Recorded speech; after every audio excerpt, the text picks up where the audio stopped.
start with the invocation and pledge.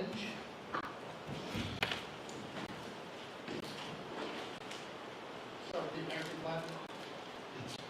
I pledge allegiance to the flag of the United States of America, to the republic for which it stands, one nation, under God, indivisible, with liberty and justice for all. Allegiance to the duty, Texas, one state, under God, one indivisible.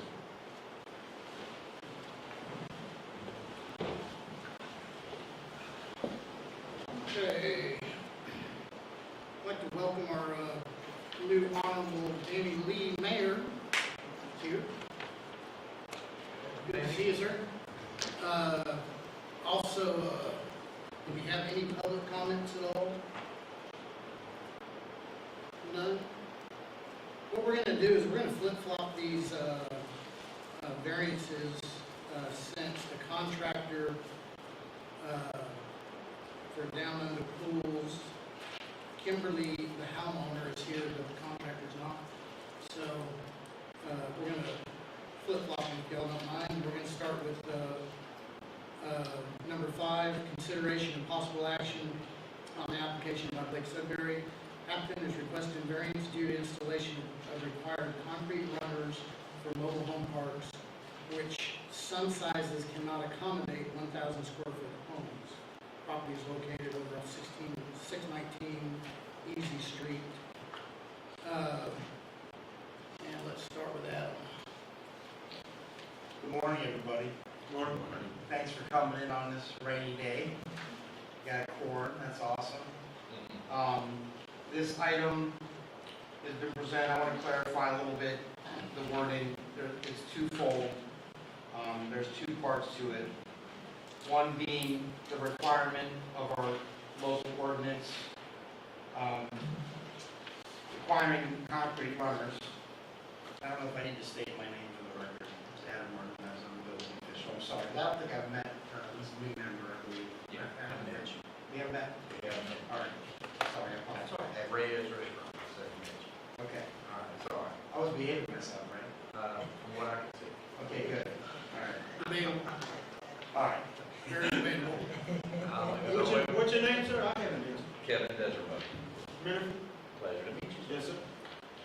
Okay, so the owner, Blake Sudbury, did speak with me, and I explained to him that there was a requirement. He had an applicant come in to the office that wanted to place a manufactured home into his mobile home park community, and I was in a position where I could not approve the permit application due to the standards that were not being met according to our local ordinance requiring concrete runners. So the owner followed up of the community, the park, and we discussed it. And Mr. Sudbury's been very professional and understanding of this requirement. And he has made this application for variance to not require a concrete runner. He is aware that this is, the authority having jurisdiction. The city of Cleveland has adopted and requires this standard to be met with the city of Cleveland. The other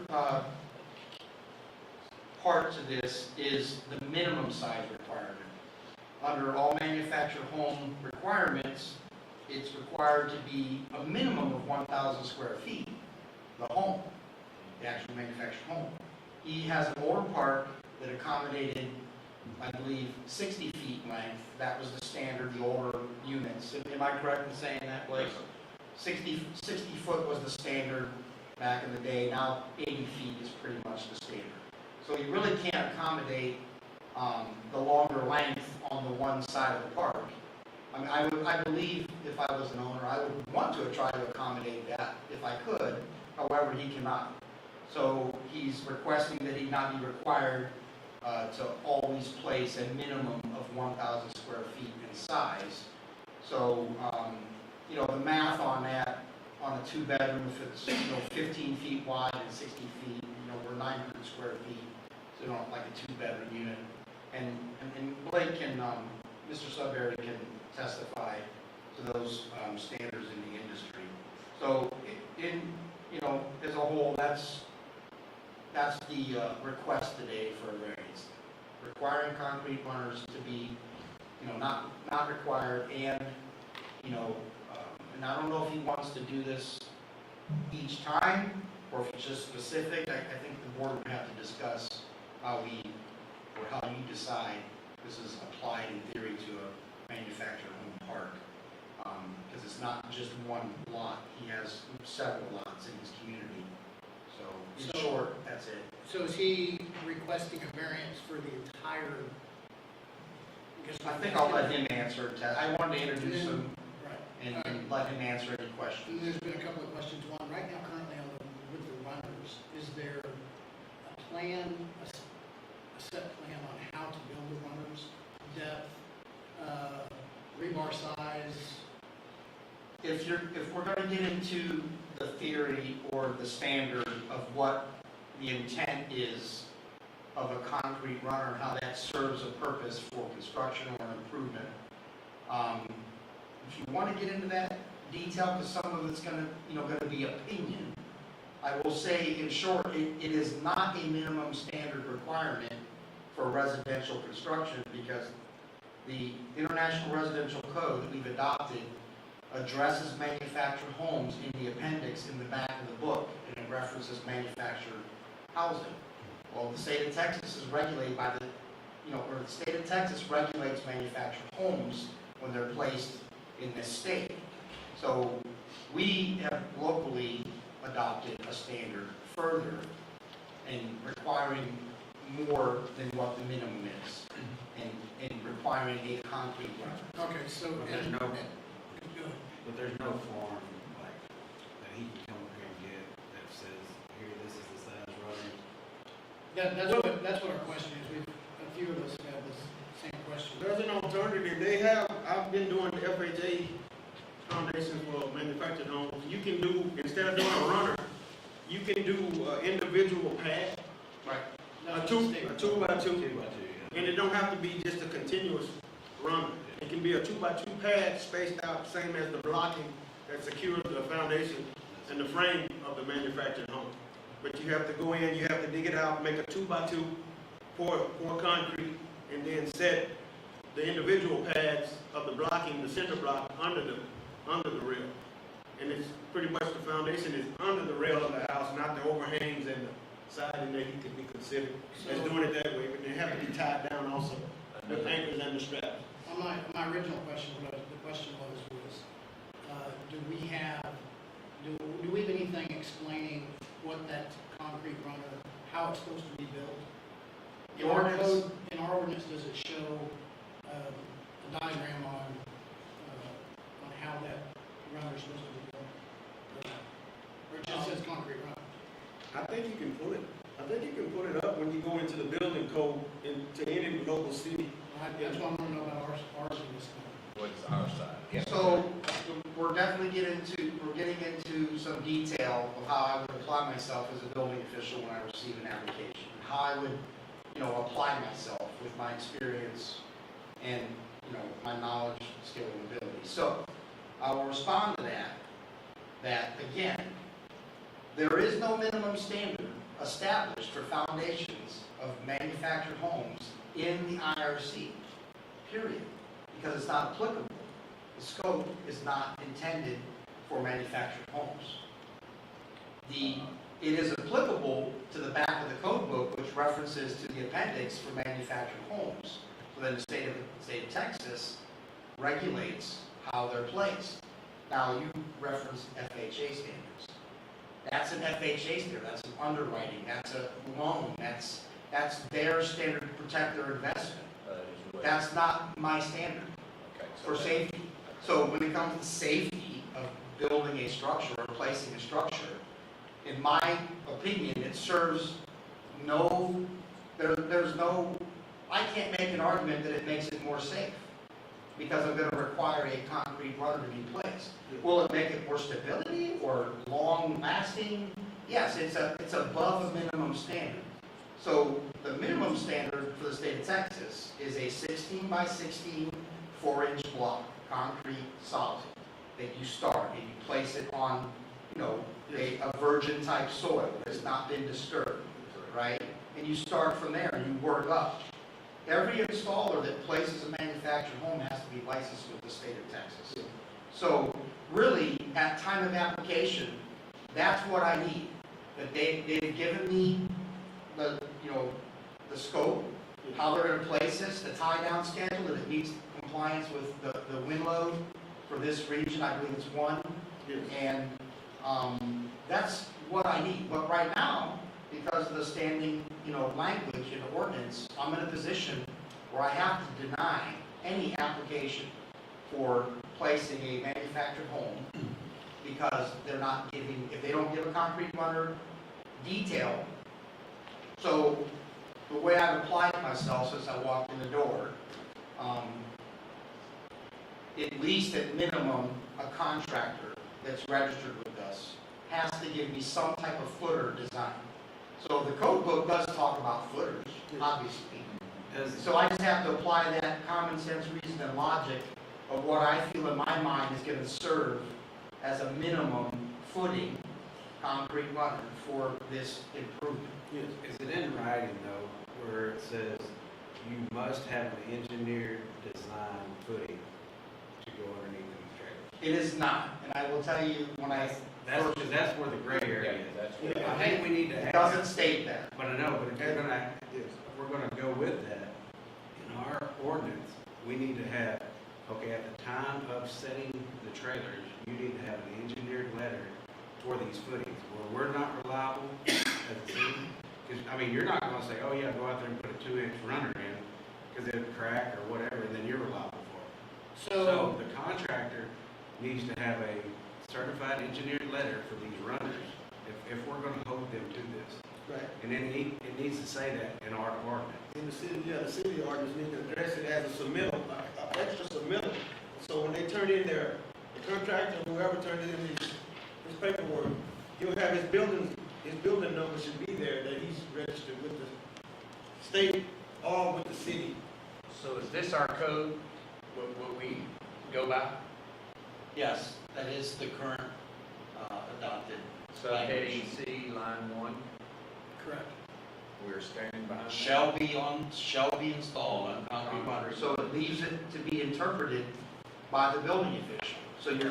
So the minimum that I have required is that a contractor that's registered with the city of Cleveland gives me some type of design of a footing, which I have issued a permit, you know, since, you know, I began this position, with that application of allowing that contractor to But give you me a got plan. 16-inch block, and if you put a 2x2 pad underneath there, well, just a regular pad, With, then that's considered a footing. with RCS drawings, there is multiple, I've done as well. Yes, yes. FEMA homes, HUD homes, FHA homes, there's multiple. You can do the pier system that he's discussing, you can do the runner system, but RCS is generally a good rule of thumb to go by. I'm just one, my question. RCS, what is RCS? RCS is a company that designs and engineers the runners for most FHA and HUD. Oh, okay, all right. They sketch it, draw it, design it, and stand behind it, stamp it. Doing this, I'm just, I guess, going back to John's question, we are saying, so to speak, that yes, we are requiring concrete runners, and that's what we're standing behind. I have to, I'm obligated, as a Okay. building, or I would be in violation I of understand. my work. So, okay, and so he's asking for variance, is there another option, or is he gonna be stuck to concrete runners? That's. Yes. And Even some of like the not wordings in the code book, some of the wordings, like 2013, 2015, some of the new engineers, they changed the wordings as footings, foundations, plan, but the gray area is to be, the pad has to be in existing soil. That's what the pad has to be. Now, the 16-inch block is on top of the pad. Now, that's the gray area. The existing soil has to be excavated and poured and then sent to a curing of 30 days or 7 days, whatever the 3,000 PSI concrete is, if it's 2,500, 3,000, 4,000 mix. That's the pad. The 16-inch blocks is a different entity. It's two different blocks, two different systems. So the gray area should be into the existing soil, is explaining your runners, or my pads, or whatever footings it is. Right. It's just three different, 5, 6 different names on the footing. So just to stay on track here, basically, in short, he's wanting a variance to do, or to not have to do the runners. In short, is what he's wanting to do. Although, also our ordinance doesn't describe what these runners even are. So, I already know the answer is, but just to remind me, this was adopted, the runners was adopted in 2018, is that correct, Adam? Looks like the most recent, yeah, 2008. We don't know why they went from the standard Texas definition of going from the 16-inch blocks to the runners. I've done some research on the history and tried to do some fact finding on why we adopted. And just in short, it appears that there was an inspector or building official that was serving with the city of Cleveland that learned of the FHA standard and felt that it would be a good practice for the city to also enforce that standard, that minimum standard. But again, it's not a minimum standard of the code book. I have to keep referring back to Correct, that. it's just now he's made that our minimum standard for the city of Cleveland. Yes, And it's what is your opinion, where does it need to be? What is your opinion? my opinion professionally, being in the trades since high school, and working with my hands, I would say I would prefer to leave that up to the individual, what minimum standards, I deal with minimum standards as a building official, not trying to exceed minimum standards. Minimum standards are for a reason, because that is the minimum standard. So I would defer to the state of Texas to regulate. I don't think it makes the structure more safe to install a footing. It may make it more stable long-term, but you can make adjustments with any footing on a manufactured home. But you would agree that somewhere or another, city council, we need to have a minimum standard somewhere. Yes. We can't just allow a homeowner, No, to just make their own mind up. They have to, About an engineer. we gotta have some way or another. That's all it needs. If we're gonna get away from this, and we can recommend that the city council revise this 100%, we can. And I think that's kind of what we want, that's where we're going, it Yes. sounds like. But we can't just allow the homeowner to make that. Well, I think we make that decision themselves. I mean, that We would should- be in a disaster. I think also, hold on one Yeah. project. Go ahead. I think if you are owning the homes and you are owning the park, in my opinion, I think concrete runners should be the minimum standard. In the noting, it does say temporary. In mobile home parks, if the owner of the park doesn't own the homes, generally it is a temporary site for someone with a home. So in my opinion, you can get by without the runners, right? Because it's temporary. And the runners serve a purpose for long term. The cost, the damage, the look, there's a lot to it. So in my opinion, that's just the versatile opinion of it, but I 100% agree. When you do come- need a standard. When you There come should be, into the there city, still should be. a it's minimum. gotta be a minimum. You have an RV park that's considered manufactured. You have a subdivision application. You have individual, single. You got subdivision standards. If he owns the subdivision, we still have to have a standard from the city on those subdivision requirements. Whether and all you have to do is go to the owner. You don't go to the individuals, you go to the person that owns the entire property.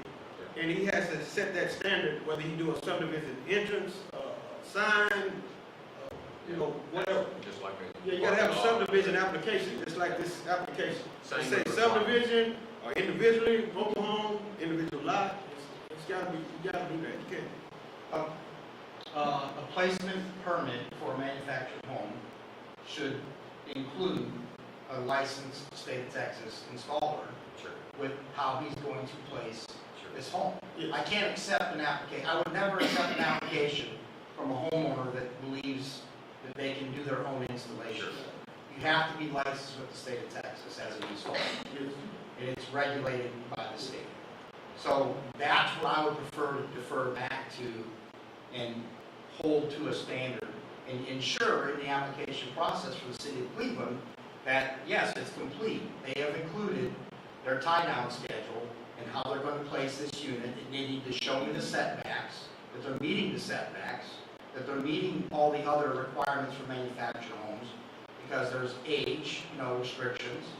But the footing, I don't feel should be a minimum requirement for the city of Cleveland. That's my opinion. You asked of my opinion. Anybody, any more questions for Adam? Going about the length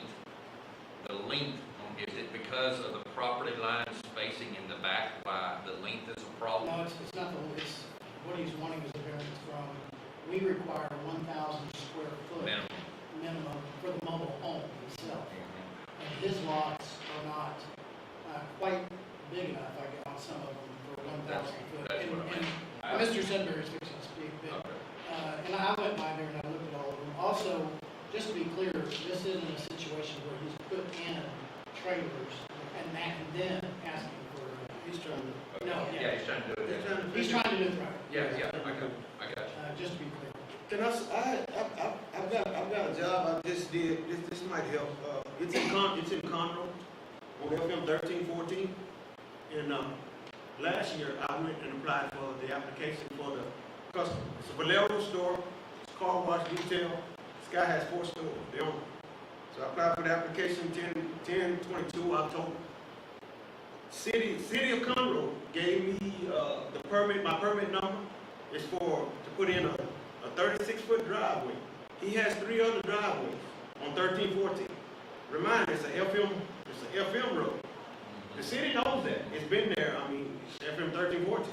So, they gave me a permit from the city of Conroe. Mr. Manzanelli, all the engineers, and they said the owner needed to come in and only show, I did a drawing, I had to do a drawing, I did a personal drawing. It showed the asphalt parking lot on the lot itself, the parking, and it showed the old standard you had to have from any existing driveway. If you put in another driveway, you had 60 feet, 80, 120, the distance. But because of the traffic barriers that's coming onto the airfield.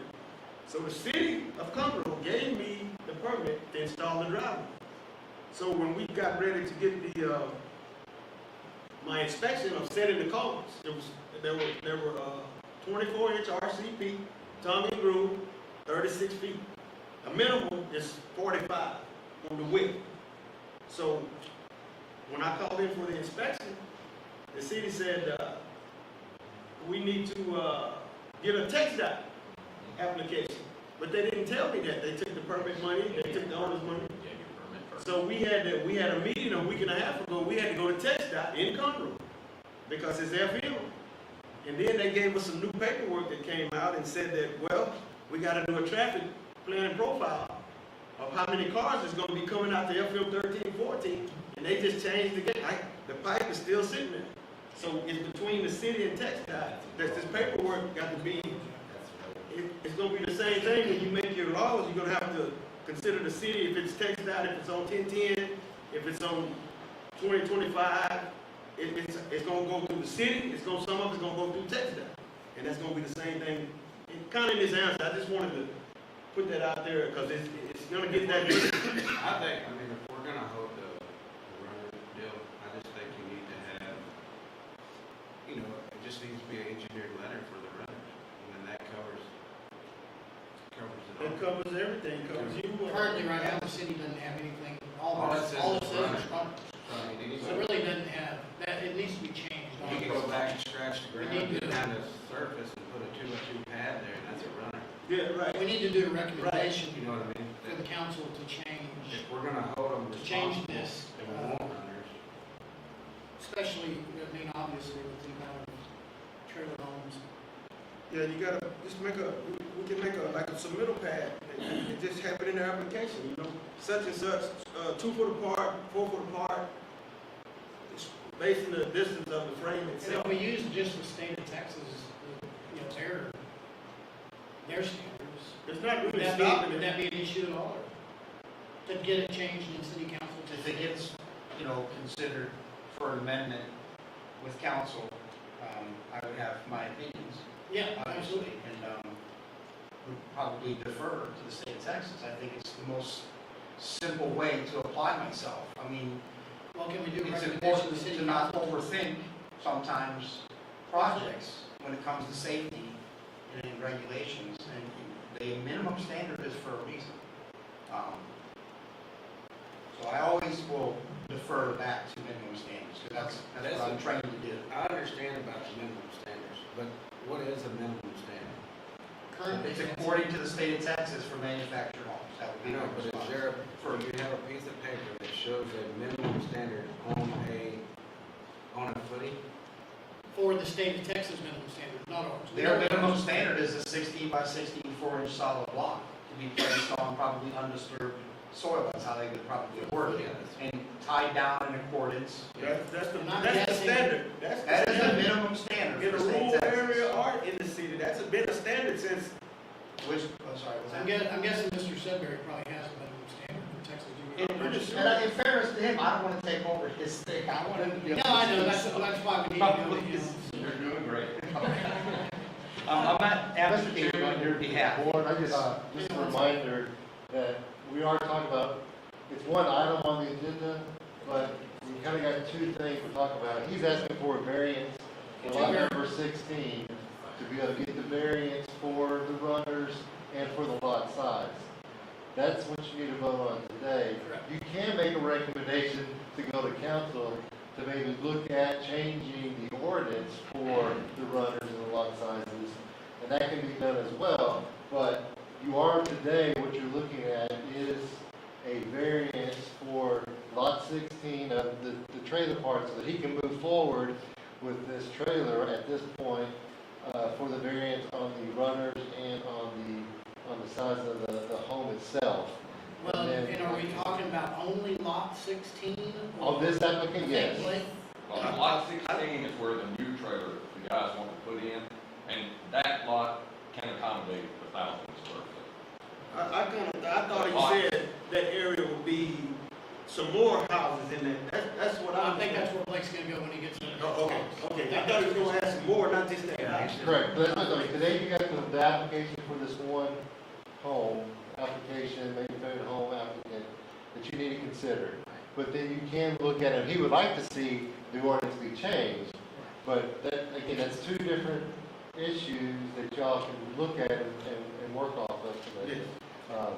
But we keep in mind that the variance that you went on today is for lot 16 for this one installation. And then if y'all want to proceed and make a recommendation to council for them to consider on the manufactured home sizes and for the runners, then that can be looked at, and that would be ultimately what he would like, was we have a ordinance change that he doesn't have to come back here every single time for every trailer house. The ordinance just gets changed, but that is two separate But items. until then, what you're saying, Scott, until then, he's gonna have to come back and get a variance for each one of these he has In the gray? in the grid, for each one. Until you, unless the council changes it, and then you would be able to do that, but, today he's got an application for lot Just number number 16 16. of this. Is it emergency for number 16, or is it something we can bring back to another meeting and? No, he's requesting variance for 16 now. Now, is it? He's got somebody, let's let Blake. Yes. Real quick. Mr. Sudbury, Good were morning. you finished, Scott? Yeah, I'll just make sure we're on the. No, we're on the same page. They're just trying to hit the outline. Okay, I guess maybe I miswrote the variance request, because it is two requests. One request is to not require concrete runners on a mobile home park that is a temporary installation. The second is the minimum requirement of 1,000 square foot. So, to start off, Blake, if you don't mind, will you introduce yourself oh, sorry. and tell us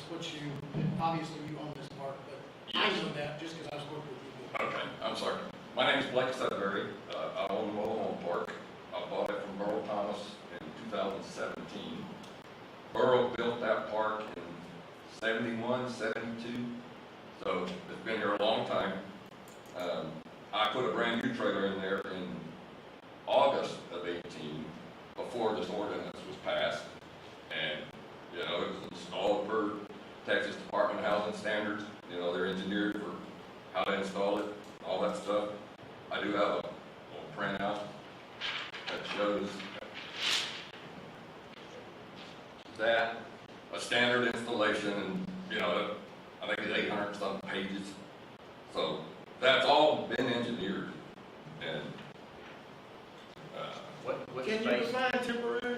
When you said a temporary trailer coming in, when you say temporary, what's your time? Typically, you're Is that 6 months, a week, a no, year? it's usually 2 to 3. Like a lease agreement, like if you lease a house, sometimes you can do it. I leased the dirt for a year, Okay, so temporary, you saying a year, a year minimum. not a 2 days? No. Nobody's gonna move What a house space? in for a day or two. Well, Where's going what- with yeah. RV park versus mobile home park? Yeah, Oh, yeah. That's where he's because going. you said My lease you is wanted, 1 you year. don't, you said you don't wanna do the foundation. So whether it's gonna be temporary or not, they can still be placed there in the same, be put back. Whether it's the width or the difference of the frame of the manufactured home. You might have to come in and put something beside it, but I'm saying if somebody's gonna move in a year, 6 months, 3 weeks, that's what I was asking the temporary. When you Yes. said temporary, you threw that in and then you went to another question. Let's, Blake, if you don't mind, go ahead and finish where you were going on your variance. Okay, so anyway, I bought the park in 17, I've owned it 5 years. I put in the 1U trailer before this ordinance, no issues, the trailer's still fine. Typically what happens when I rent just the dirt, they buy a trailer, they put it in, they live there 2 to 3 years, they buy land somewhere, and then they move that trailer out. This concrete runner, everybody thinks you just pour a little concrete, well, you're looking at $6,000 to $8,000 extra. Nobody likes to spend $6,000 or $8,000 when you don't have to. Now, if you wanted to, then that should be your choice. You want to do gold runners, that should be your choice. You shouldn't be mandated to be above the state of Texas standards. So, that's the deal with the concrete runners. The 1,000 square foot, you got it up there.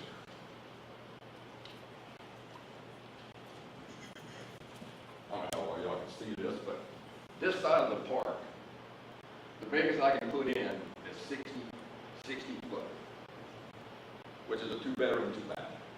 And that's about 860 square feet or something like that. And here's another drawing. That's showing that. And what Burl did, Kevin, that footing requirements, can we? That's an argument. Do what? Yes. That's the Yes. Go ahead. and what Burl, you know, like I said, he ran it from the 70s until 2017. He would buy new homes, put them in, lease them with the option to buy. That way the renter takes care of it because it's going to be theirs. And then they would move that one out. Well, you buy another one, lease it with the option to buy. And that created a nice park, number one, because people are taking care of it, because it's theirs. So that's my plan as well. And so tell us, you said there was a mistake in your variance that you're asking for. Yeah, it's 2 requests. One, not requiring concrete runners For number 16 only? for the whole park. And then number 2, not requiring a minimum of 1,000 square foot. Number 16 can accommodate 1,000 square foot. You're not showing number 16 on that screen, though, correct? Yeah. It's at the bottom left. Yeah, you need to raise that up a little bit. She can scroll down. There you go, now you see it. It's an empty spot That right empty there. spot right there. It's in the corner. Correct. Yes. So, However, 60-foot homes come in 13'6" or 15'6". Outside box, the longest two-bedroom is a 64. That is the longest two-bedroom. They range from 56 to 64. And that's why it's not a variance on those houses. That's for a two-bedroom, correct. But they do come in multiple sizes as far as widths as well. So when you're going to, let me do the math real quick. While he's doing that, Scott, I know on here it says number 16, and I knew that's where he was going just from his diagram. You know, I knew that he was going to the variance for the whole lot. So that's my question is, are we looking at a variance for the entire lot, Scott, For the entire subdivision. or I say lot, yeah, the entire mobile home park? You're talking about on that back lot. No, he's talking about these grades too. Yes. He said later he want these grades done, not just this one. He said he gonna get Yeah, these he's, yeah. So He the said variance- he said he wrote it. He's gonna filter the grades in with the one. 15'6" by 64 is 992 square feet. You're knocking on the door of your 1,000 square feet. Right. If you do a 13'6". So he still's gotta have a variance. Yeah. Hang on 1 second, Scott. Mary, can you do a variance for the whole entire park for the lot size or? Yeah, I was asking, Adam, so my understanding is what's platted is just the entire mobile home park, is that right? Well, it's platted with the lots, is my Or understanding. the lot, that would matter. When it was because built, yes ma'am, it was permitted by the city, No. early 70s. She's asking something totally different. In other words, when that property is platted as one piece of property, or do you have plats for every individual? It's old, that's why I'm asking, it's not I'm typical. not sure. To be honest Well, with you. that would matter. You know, your taxes would be Yeah, each individual lot. Yeah, is there that simple? No, Do the you pay taxes taxes on are, one piece One of piece property? of property or in, each individual. well, Adam, yes. yeah. The meets and bounds are established, it's one parcel. Okay. There's not individual lots, it's like Otherwise, verified. it's a non-conforming lot, it's not a problem. How many acres is it? The total is 3.2, 3.2 acres? yes. But that includes the house as I well. understand. How wide is your road? 2 cars, 16, is it 16 feet, 23 feet? no, 16, I would guess. So it's 2 cars will fit. Mary, where were you going with this? That's fine, then, yeah, you can consider a variance then to the individual lot size. When I use the term lot, I mean for your mobile home park, I don't mean it in the legal sense that it is a separate tract. Right. Well, as far as the variance for the runners for the entire park versus one, and then the size of the mobile home for the entire park versus one. Unfortunately, at least as I read the application, it looks like it is for just the one, and it is supposed to be on a case-by-case basis, it really is. What I'm hearing, which I did kind of want clarity, because you have to, when you make these decisions, actually, there's some legal criteria you have to meet. And so what I'm hearing, and y'all correct me if I'm wrong, is that there are other recognized standards that can achieve the same purpose for which the concrete runners are required. Therefore, you might be inclined to grant. Is that correct? Okay, so, I mean, there has to be some rationale that we have to put in Right. the order. Well, his question was that he don't want more, period. So we trying to say that He's got to at least, put he's got to meet something. some kind of standard is what we're saying. Not do it, not let him not do it at all. Provided that That's right. he provide, Right. provided that he install it. So it'd be contingent on. Pursuant to meeting some recognized state Absolutely. of Yes. Texas standard. Yes, yes, That's exactly where we were going. yes. Homesteaded or whatever. Yes. But we got, And then on the lots, it really is just up to you. What is the purpose of having that minimum square footage, Adam? Do you know? I know you're looking at your phone, sorry. Well, Because it's you have to minimum decide what's 1,000 right. square foot. How No, do we you, had- we had that actually- can achieve the same purpose? I would say that it seems like they were trying to stay in the same practice in theory of minimum size dwellings such as site builds, because our site build standard is minimum 1,000 square feet also. So they probably, I'm assuming, that they maybe took that same language and said, let's apply it to the same standard. in the city limits. In the city. Now, when you get out to the rural areas, it's subject to change, but we're trying to get a feasibility in the city limits, a look, you know, scenic look, and keep it that way. In this specific, I want to make sure that we are really clear on this. So, this specific variance is going to be for this individual lot. Is that correct, Mary? Yes, it has to be. It has to be individual. Because it has to be it has to be each situation for variance, that's just how it is. So, then all we're going to vote on today is number 16, if that's correct. We're going to either approve or not approve the variance for lot number 16. She said this But is a whole because lot. I do understand what the city manager's point is with respect to lot size, because, No, not lot size, it's No, not lot size. unit size. Okay, well, 1,000 square foot for, and so what you're saying though is we can only do the variance for which the request has been made. for just that one lot. yes. Am I Or for that one space, In my understanding of the rationale for the 1,000 square feet, it sounds to me like is aesthetics, Well, yes. to make it look, Well, it is, but nice. then you can have tough sheds brought in, and I go back to 2006, I moved a home in, my requirement had to be 1,000 square feet to get permit moved in. I had to actually add onto the house, measure the house, get a print, bring it in, get it half, then take the house apart in sections, then have the house moved in. And it's on a lot very close by here in the city, because I had to meet the 1,000 square feet. And the reason being, back then, is we were having people move these tough sheds in and want to live in them. You know, and so you've got to have some type of boundary, you've got to have some type of limit. Inside You know, the city. so I think if we had a gray area within 10 feet maybe of 1,000 square feet, like for instance, 992, 990, it might be an option, might be a possibility, just a thought.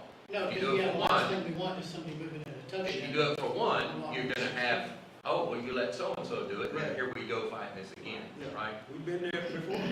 Well, here's where I'm at. I mean, if push come to shove, if he did all this, he'd come in here and say this lot T16 or whatever, said, hey, I'd like to buy this property and this lot. So then he started selling these each individual lot. Now you're under that minimum requirement, so.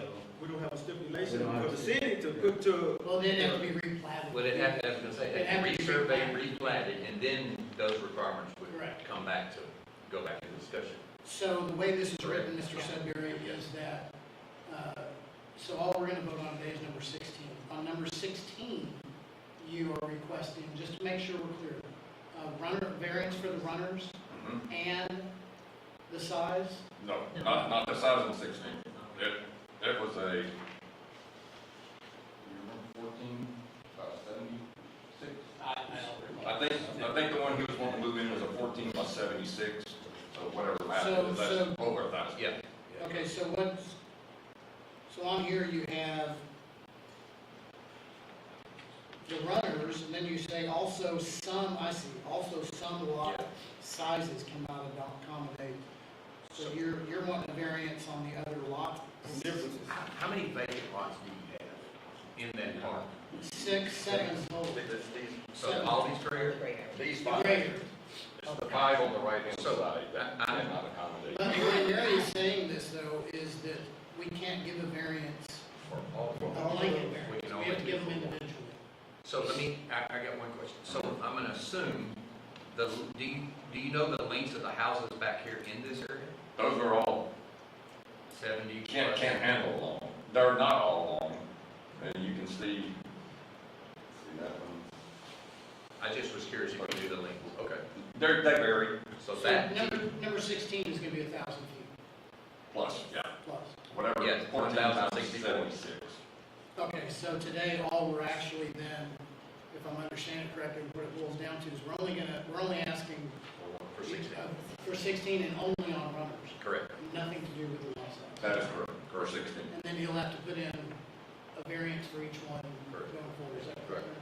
correct? But if I understand, the board wants to move forward with maybe changing the city ordinance altogether, then y'all can make that recommendation, and then we can proceed that and give that to the council. Well, and I think that, Which I think is ultimately what he would really well, I like to think that's do. something we want to talk about, because I think Kevin's got a good point, that I think Kevin's got a good point. I don't believe that a recommendation maybe to go to Texas standards on the blocking might work as far as less than 1,000 feet. I don't know that, I mean, you know, we have to talk about that. I don't know that we'd want to do that recommendation. And that's up to y'all. Y'all can make a recommendation for one or both. Yeah, I don't, Or, and it could be that it's an individual, We so talked that about every time he wants to put something, if he wants to put something smaller, he'd have to come for that trailer. Right. As a variance every time, and that's a possibility. You know, one of the things that you can require is that there is if the trailer is getting a loan, Then that, then they would be required to get a permit, because the loan is required them to get a permit, or require them to have a runner. If a runner is installed, that runner has to be permitted, that's correct. and then we can look at that and go through that process for that. But we have to set a stipulation, we can't go whether his customers change and get a loan or don't get a loan, or, Yeah. that's not our No, it's not our job. no, I So think you the would city's- say that if it's required, then if a trailer or manufactured home is required to have a runner, then they'd be required to have a permit Yes, for that runner. yes, yes. if it's required by their loan company, that has really nothing to do with the city. Mr. Mayor. We need to have a minimum standard, and our minimum standard, the state, I mean, I think Adam's correct on that. I mean, this is basically what you're, one to adopt, correct, Adam? It's the division of the Texas Department of Housing and Community Affairs that regulate manufactured homes. Correct. Yes. And if they're going to make a permanent improvement for placement of concrete on the site, it should be accompanied with a design. And I agree with Travis that it should be an engineered footing. Because technically, the code book does not regulate that footing requirement. It's only applicable to new construction site building. So that would be my recommendation. Well, unfortunately, Mr. Sudbury, for you, you're gonna have to do some more variances. Not a problem. But we can do, we're gonna vote on this.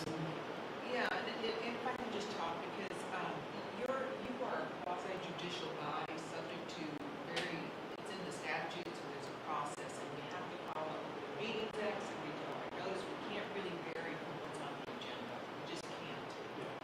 Now, a thought, because mobile home parks are a little bit unique in that, yes, you have individual homes, but typically they aren't on individual lots. So you could put in for a subsequent variance with respect to the concrete runners that would apply to your entire mobile home park. You see what I'm saying? Mhm. So in other words, your next variance, you're just gonna word a little differently, obviously. Right, but we can't deviate from. No, yeah, so today we're gonna stay with this. Personally, I'm not comfortable, I'm kind of with Kevin, I'm not comfortable on a variance on, I think individually, on the 1,000-foot Right. rule, I think that's the way we need to look at that. And I would recommend that, because Yes, you I can't. would recommend that you cannot Uh, across the board. And then, and then you know, and then the runner situation, I think, if he came back with the runner situation for the entire place, we can look at that, but I don't believe that we can do, I wouldn't recommend doing a blanket variance on, you know, 1,000 foot size. And in fact, if you grant it, I would recommend you have a minimum square footage of some kind. 100%, yeah.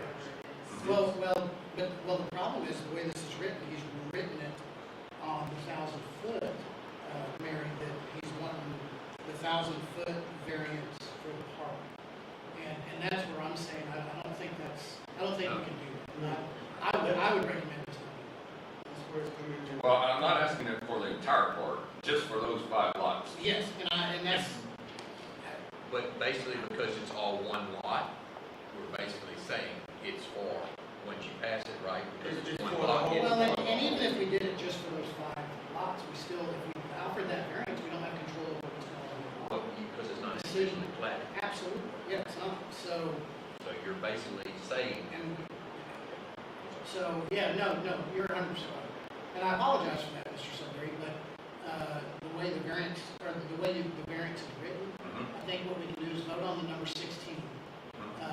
And of course, obviously, because there is a variance, you're asking for a variance on the other, we have to vote on the lot size also. My recommendation is going to be not vote in favor of that, just because it's blanket.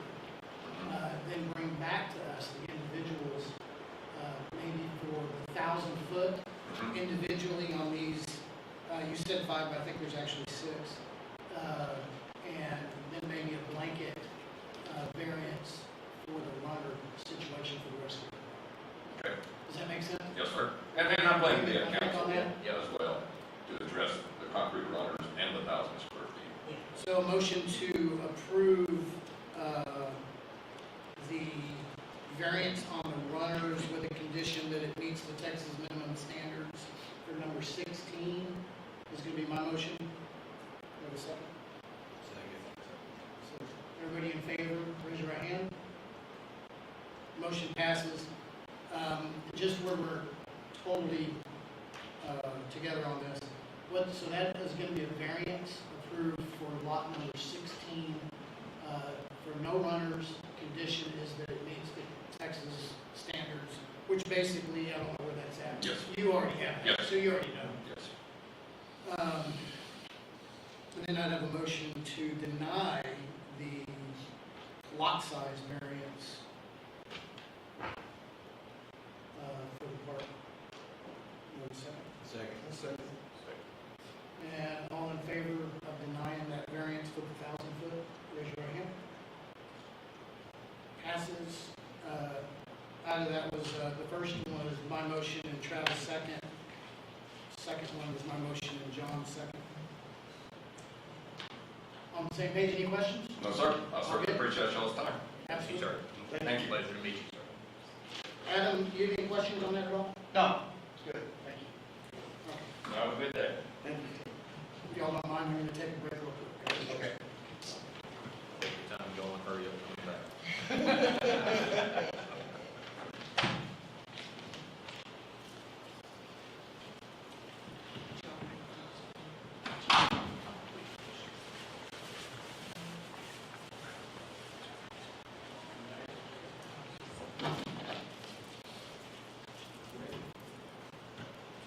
Is this the contract? Yes. Okay, perfect. Thank you.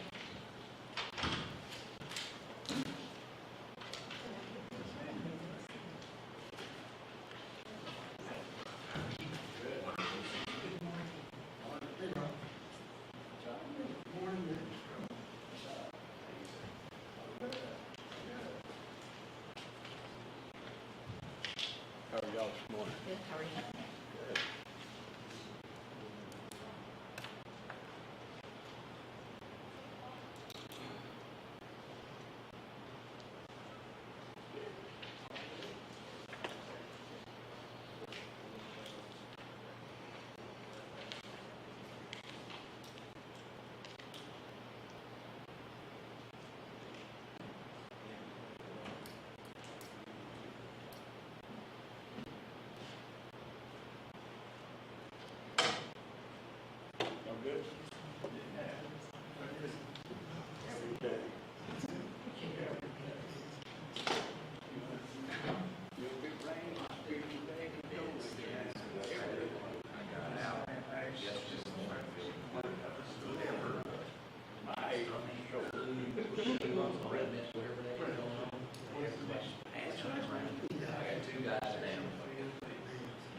No, I'm sorry. Tomorrow They're not focused.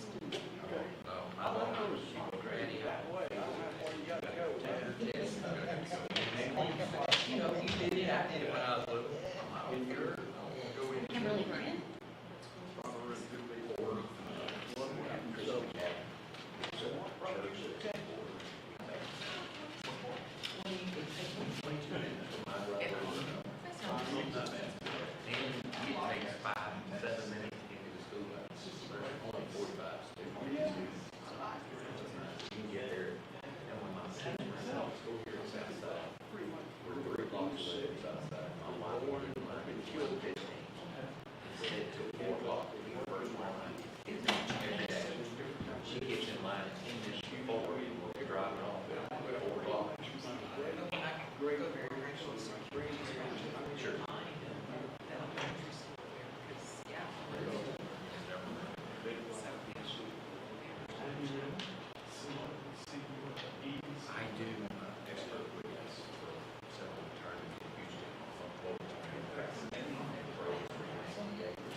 Okay, so, real quick, on the recommendation to the city council on the, is that here?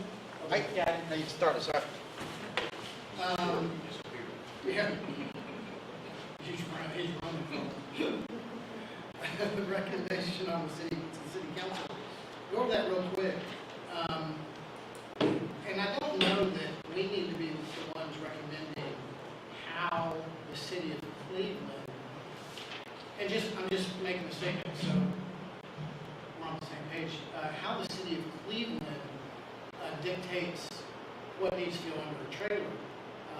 Obviously, I would think you're the building official, that would need to come from you more than us, if you want to adopt the Texas standards, or if we want to.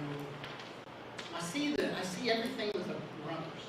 The runners would be there permanently, would pull the trailer out with the trailer in, I understand that. But I guess my thing on a recommendation to city council is, if we think it needs to be changed on the runners, it needs to be changed. I think everybody would agree with that, correct? I mean, the wording is horrible. Oh, absolutely. But what needs to go in there, that is where I think we would rely on you more than on us. Does that make sense?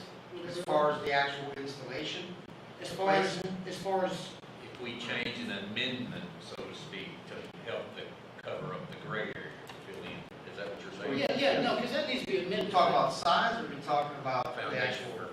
Yeah. Specifications. The specifications for the blocking and the whatever it's going to be, those specifications, Per unit. But I'll be honest, I'm sitting on the mobile home page in reference to that, it's just as gray. Let me read one line just to, Is this on the state of Texas? this is the state of Texas What does code. it say? You ready for this? It can be constructed on concrete, metal, treated lumber, or wood, masonry, or other materials conforming to nationally recognized standards. Can you pull that one just a little closer to my head? You want me to reread it? Yes. Constructed on concrete, metal, treated lumber, or wood, masonry, or other materials conforming to nationally recognized standards. And I think that just reemphasizes my point on our recommendation to the city council. I think we need to do a recommendation to the city council that this does need to be amended. I think everybody's going to be in agreement with that.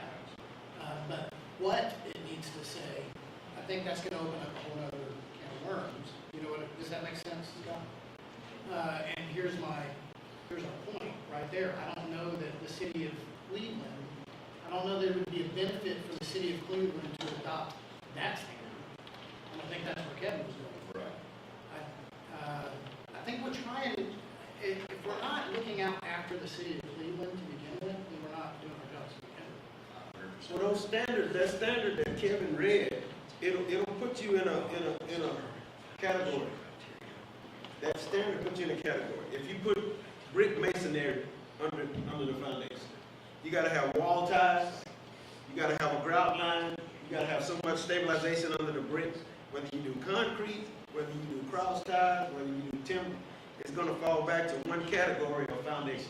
Yeah, there's a typical. It's a typical underneath each one. It's not great. You gotta go to whatever you put under there. If you put paper, or you put the sulfur, they had like a vinyl, they used to put the plastic under it. But you had to have a vapor barrier on the dirt. You gotta have 97% compaction. Well, I think that's where my point is I think we need to be specific on what is gonna go underneath those trailer parks.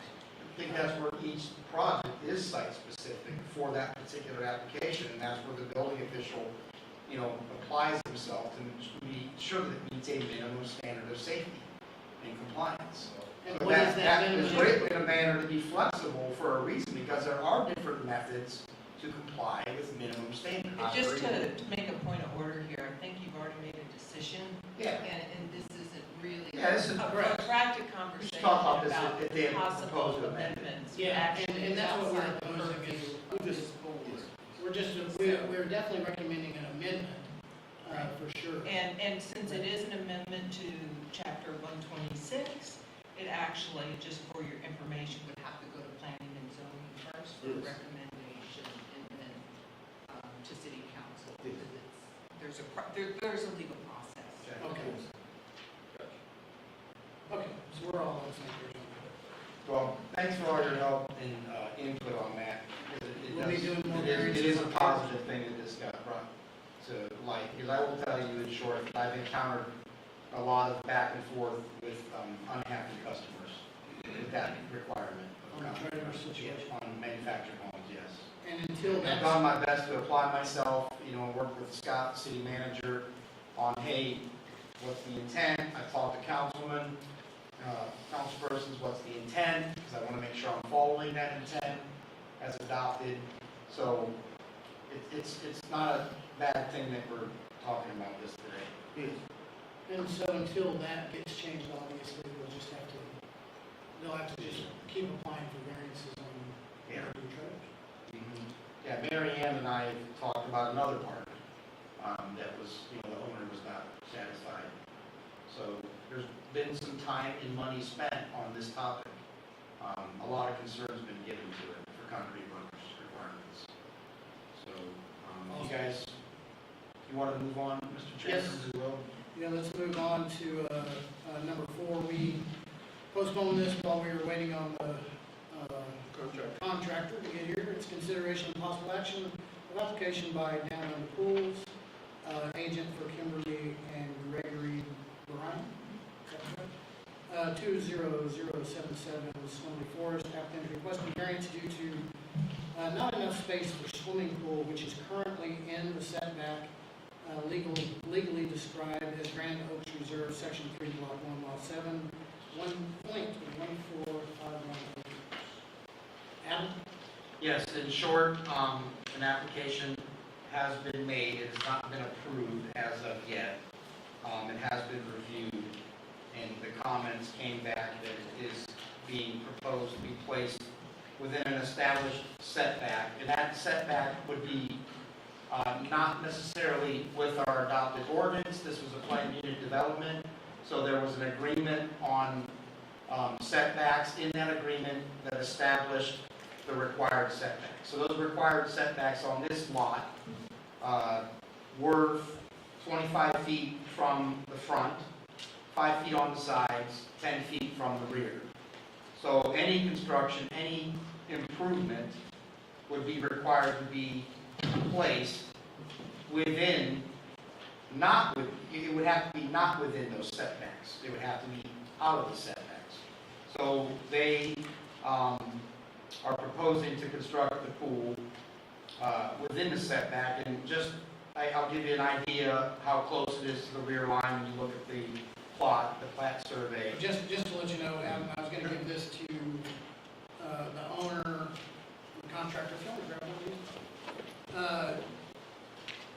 We have some, Yeah, I took some we have pictures some the other recent day. pictures of the And yeah, I took some pictures and printed them for them. I was going to leave it up to the applicant to provide any evidence to support their argument. Yes, no, so go ahead with your. So- It's the rear of the pool in relation to the rear line of this, in the setback, it's 2 to 3 feet. The edge of the outer wall, 12-inch beam of the construction. It's a gunite type pool with reinforcement. So that's it in a nutshell. I mean, not to elaborate. I'll let them make their argument.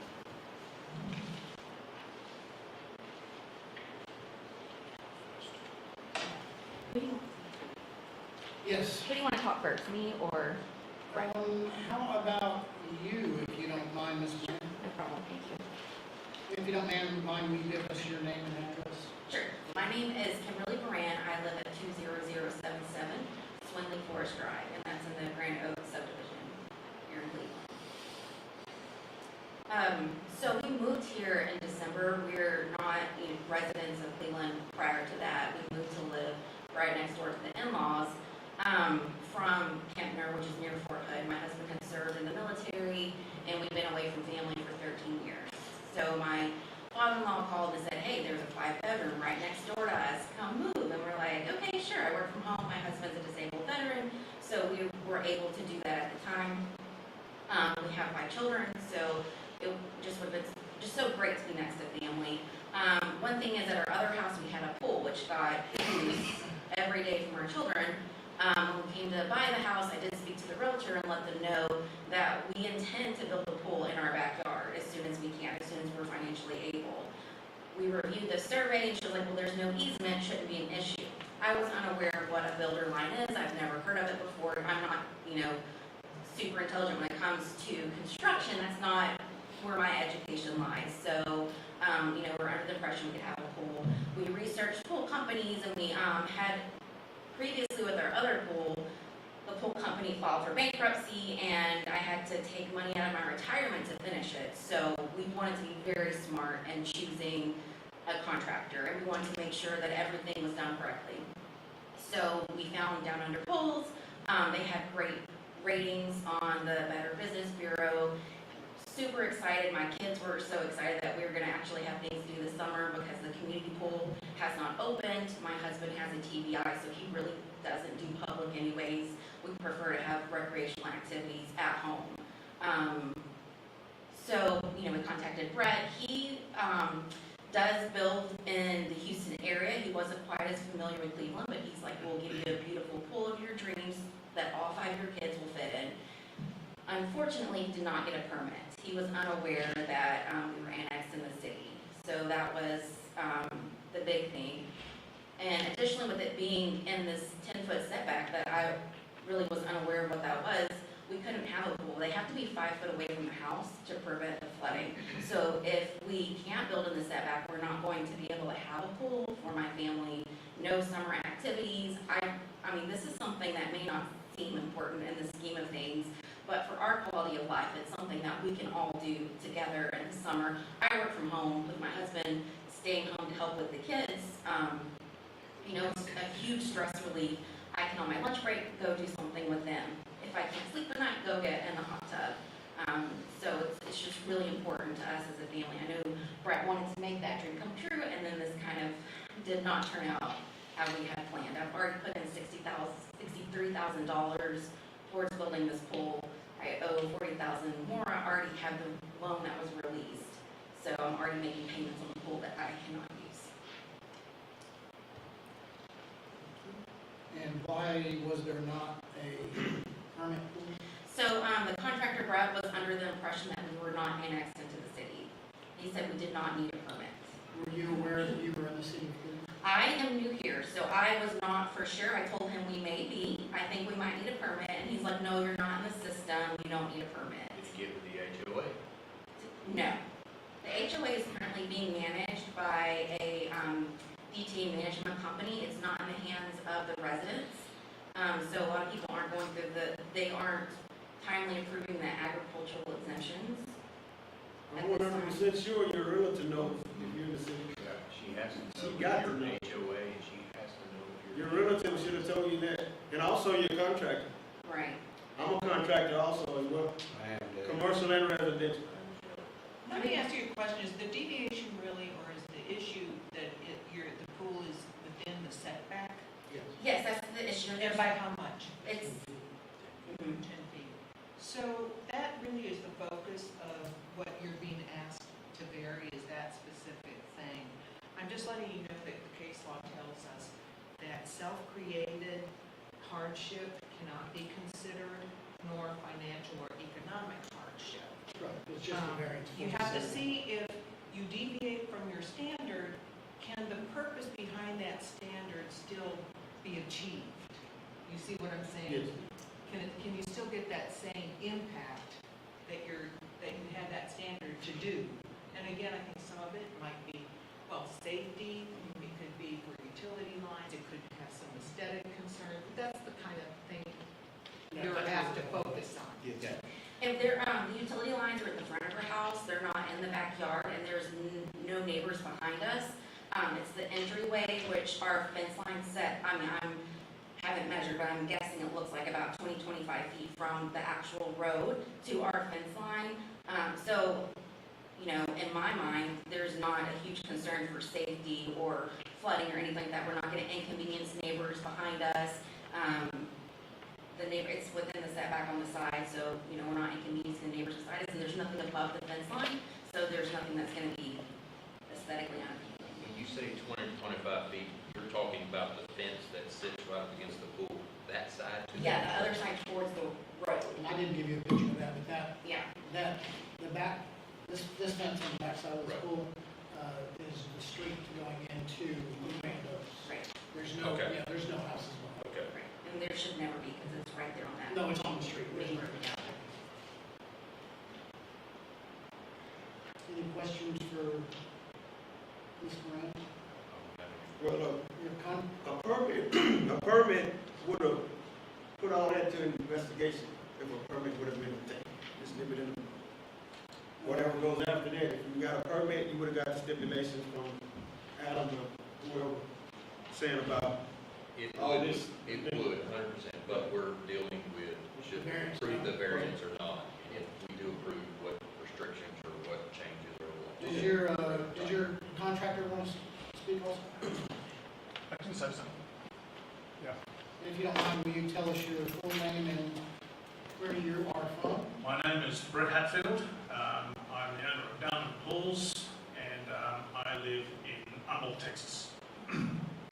First of all, I just want to apologise that I made a wrong judgment, an error in my judgment. Traditionally, I work with the City of Houston. Don't run into these issues. I built pools in New Caney. My understanding was, and I understand now that it was wrong, that New Caney has not been annexed by the City of Houston, and as due to that, we don't have to pull city permits. I made that assumption when I came up here, and it was wrong, so I apologise for that. Yeah, that's why I didn't pull a permit. Otherwise, I would have done so. That's the last thing I want to do. I've been doing this for a long time.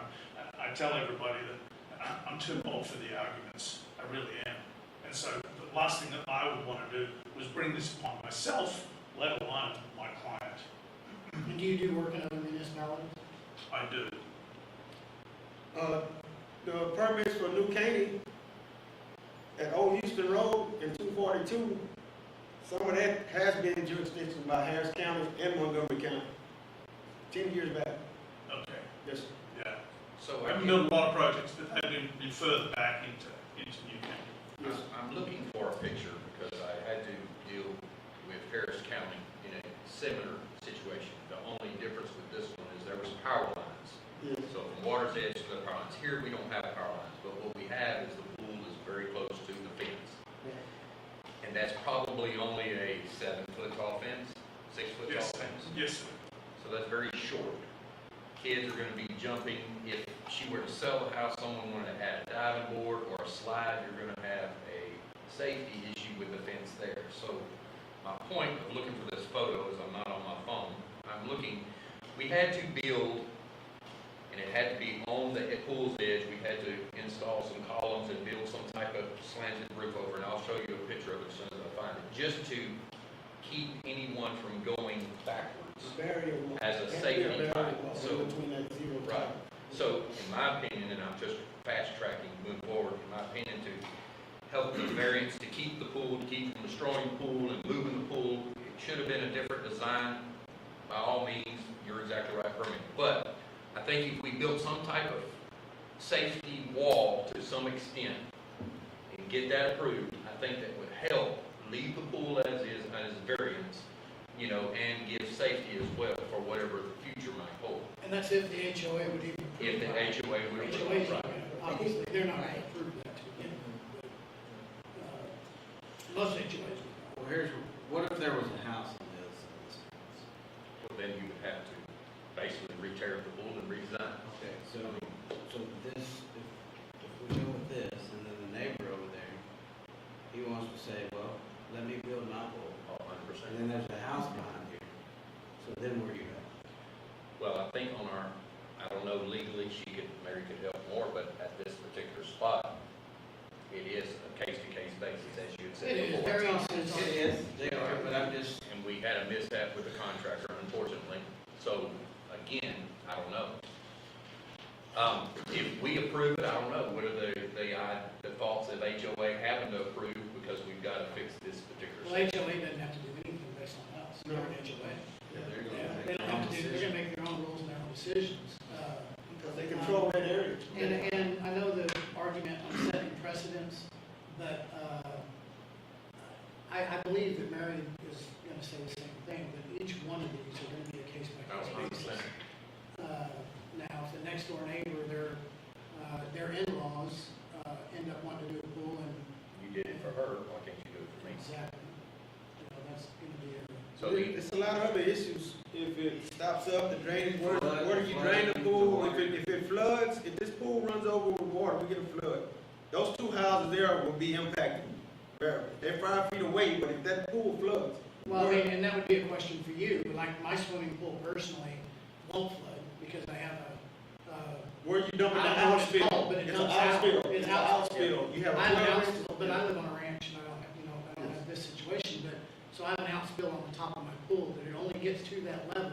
And then it'll start dumping in the storm water or in wherever ravine he has or. So where does yours outspill it to? goes right here. I can answer your Goes question. right there. On all of my projects, we build an overflow into the pool. So the overflow is not in the tile. We put the overflow actually down so that it looks like one of the returns in the pool. In the permit application, it should show, I believe, that there is an overflow in there. It's marked on the permit application. That overflow then is come around and is tied in to the drainage, which in most cases is 4-inch drainage. If it's not, we'll put it in there to tie into 4-inch drainage to take it to the street on the eastern side of the house, not on the back side of the So house. you dumping your overflow outspill into the city storm sewer. The front side of the house. Yeah, Front house. the city sewer, the city sewer is where he's dumping the. The storm sewer, city sanitary sewer or storm sewer? No, storm. Storm. Yes, it Storm. doesn't We road. can't put anything into the sanitary. So the storm sewer is where you're tying, you're gonna, Yes. and none of that's tied in, correct? Yet, none of that's tied in yet. Nothing's yet, but all the plumbing is there. When we dig the pool, we steel it, and then we do the stub out, so that we have all our penetrations through the shower.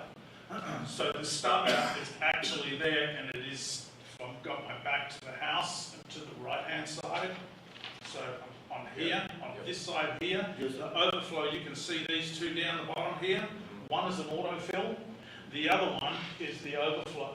The overflow will go out and is looped over and will go into the drainage, which is going to the front of the house. So how are you planning on tying into the city storm sewer Not going to- without a permit or letting us know? How are you gonna penetrate the city storm sewer and make that tie-in with no permits or whatever? And you, Forgive me. that was my question. Yeah, so it's just, my understanding, I didn't realize that the drainage at the side of the house was city storm sewer. Well, most That storm goes sewers, straight. they're labeled. When you go out and look in this, before new construction, they have city of city of Cleveland, city of Houston, city of Jersey Village, or something is labeled. Because I do a walkthrough of all my projects, I'll go out and find electrical, or AT&T, or Yeah.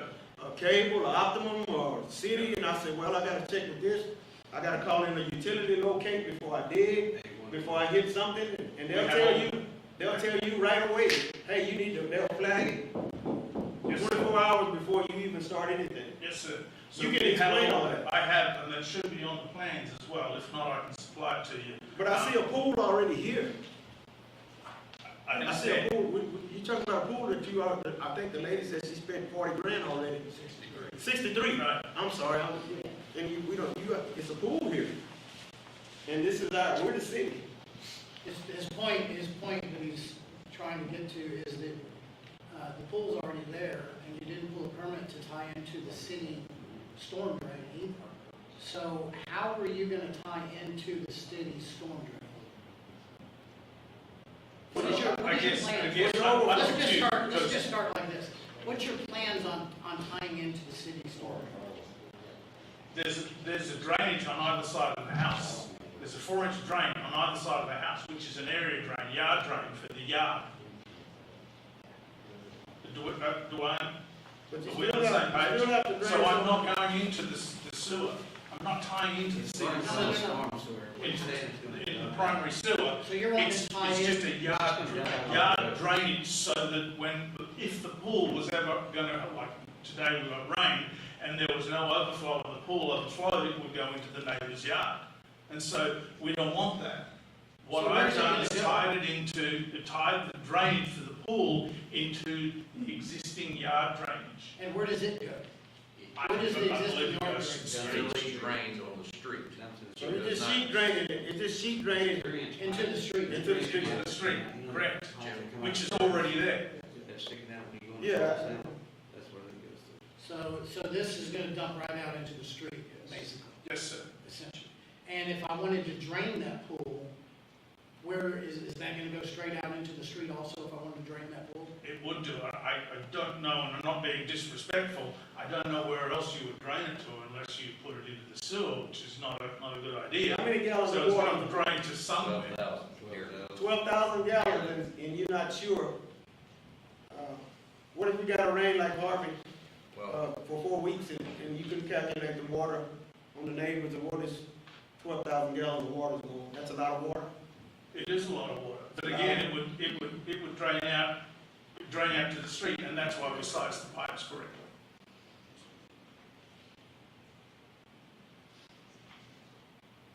I know we're gonna have some questions for Adam also.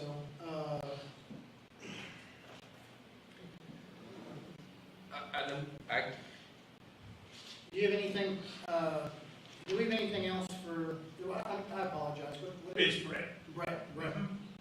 No, sir. Do we have anything else for Brett? Sonia, Kevin? was there any other options for a pool design? Maybe like a narrower with the same length? It would just be too narrow. And to be honest with you, sir, I never looked at it. How did we So designed the how pool? how often have you built pools this close to a fence line? Just out of curiosity. 1 out of 10, 2 out of 10, 5 out of 10? 1 out of 10, 2 out of 10. Just to let y'all know, we kind of looked at this the other day Thank you. when we went over Thank there.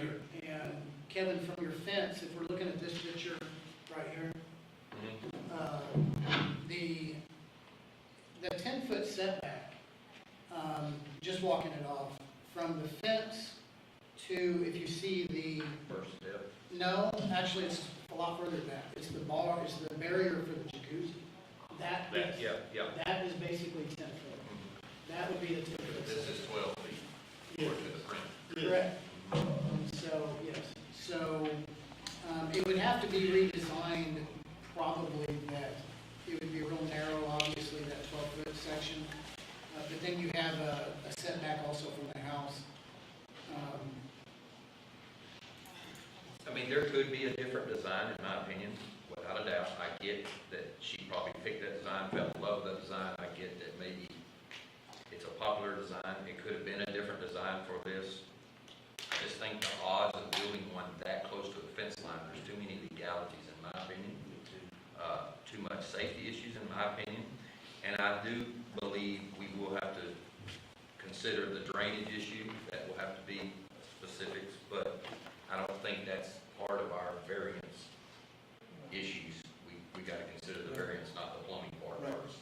For striking Well, but plumbing, you would have, I get all I would think though that you could do, and we'd have to get Mary's opinion, but I think that we could, if we did do a variance, you can have conditions on that variance. absolutely. And see these, so the conditions set forth would be, well, obviously a lot of them, plumbing, which Adam and I have talked about this. But you have to also work hand in hand with HOA.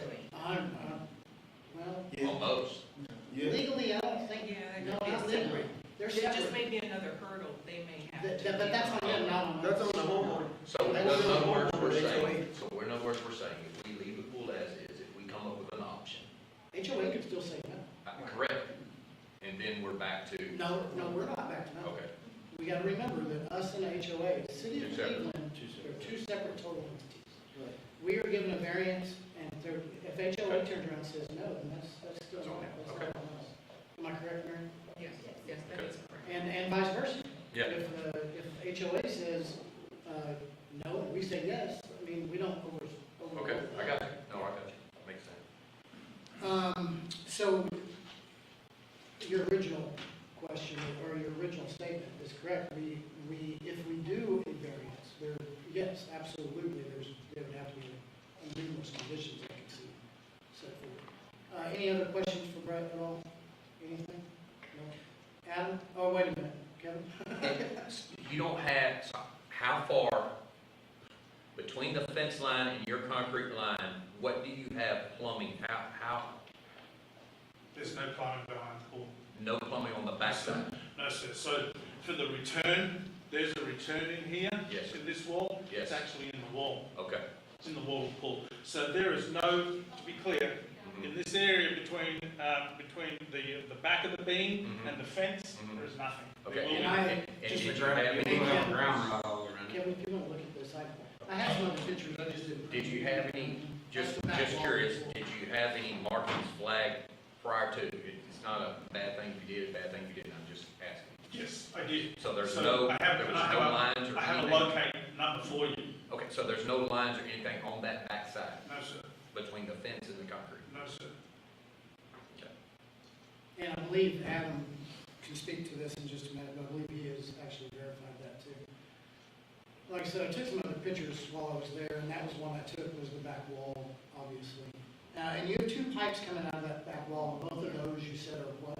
They're inside the concrete. They're not outside, so the, What's the the purpose, actual, what's the purpose of those two pipes? Are they're they jets? returns. Return, It's a return. that's what I thought, okay. Just want to make sure. So actually, it looks like we're about 6 or 8 inches on one corner. Good point. Real close. Okay. And is that gonna be coated to the top? Is that the Yes, future sir. plan? And he, if I understood correctly, your flat work is not going to go any further Correct. than your coping, correct? Correct. So the coping's going to stop at the The edge. corner. Of the beam. Of the perimeter concrete. Yeah, that Or fence, the now his flat work, we have no issue on flat work going into setbacks. But just for the fence portion, his coping is going to stop there at the edge. There's not going to be any flat work planned. And then there'll be flat work, of course, everywhere else. Is that correct, Brett? I don't Yes. have any more questions for Brett. Thank you, Brett. Thank you. I appreciate you. Adam? I know we got questions for you. I'm trying my best to answer them. So, yeah, I know we have questions, obviously, but I'll start with just a few real quick. What's gonna, if we decide to look at doing the variance, what's gonna ensure, and I know that you and I have talked about this briefly, but just to let us all know, what's gonna ensure that electrical, plumbing, that back wall is, what's gonna ensure, say the city goes in there behind that, and for y'all that don't know, there's, and I'm just guessing this, but between that fence and the concrete on the street is probably 20 foot, is that a good estimate? Yeah, 20-something feet. So if the city comes in and digs right on the other side of this fence, what do we have to ensure that wall doesn't give away? And then plumbing, electrical, and your opinion also on this variance. All three, four. Okay. So, the concern about setback and why it's established, it is a structure, so it has to be placed in the setback. So I've heard the board discuss about the distance in relation to the lot line on the back and the concerns about neighboring property, and the argument being made, well, that's, never gonna be a house. All of that really is irrelevant because it's somebody's property. So you have to respect that property in any improvements that they want to maybe make in the future. So the setback is established for a couple reasons. To assure that if I start excavating on the other side of the property, how do I know I'm not going to affect the neighboring pool? Sure. And then they're going to accuse me of affecting their structure if it collapses onto my property. Well, I didn't tell you to put it within 2 feet of the property line, right? That setback would have eliminated that situation. That's probably the number one reason why we got to be concerned about any improvement in the setback, right? Now, as a, our world has accomplished amazing feats in construction, right, from an engineering standpoint. So, now hindsight being 2020, we're working backwards with this application. If Brett would have made the application, I would have obviously identified and said, hey, you're placing this in a setback, it's not allowed, it's not permitted. We can work together to come up with an alternative solution to compliance. Now, I would have preferred that he be 5 feet off the side line or setback of the rear. That's my preference. Or 5 feet from the home, as he's suggested. Now, he's making the argument that you can't put the pool near the home. That's absolutely not true. You can put the home up near the home. If an engineer, I would require an engineer to give me a design that tells me it's not going to affect the footing, the foundation of the home. I mean, in theory, he could give me an application to put a pool inside his house if he wanted to, So that's not an argument. Back to the variance placed into the setback. So can we allow him to place the setback? Can I get assurances as building official that it'll be safe? We can, and I would recommend to the board that we require the contractor to provide a letter from an engineer on the design of the shell pool wall that is in the setback. Because if I get some assurance that 12-inch beam will serve not just as a retention of water in earth, it will also serve as retention for the other side of the property that's owned by McKinley Development, because that's who owns the property. It's their area of property. So I would recommend we get a letter of design or assurance compliance that it will serve as both a retaining wall and a pool shell wall, being it's so close to the property line. So in the event of the owner of that neighboring property, if they excavate it, they know, that we've got some assurances.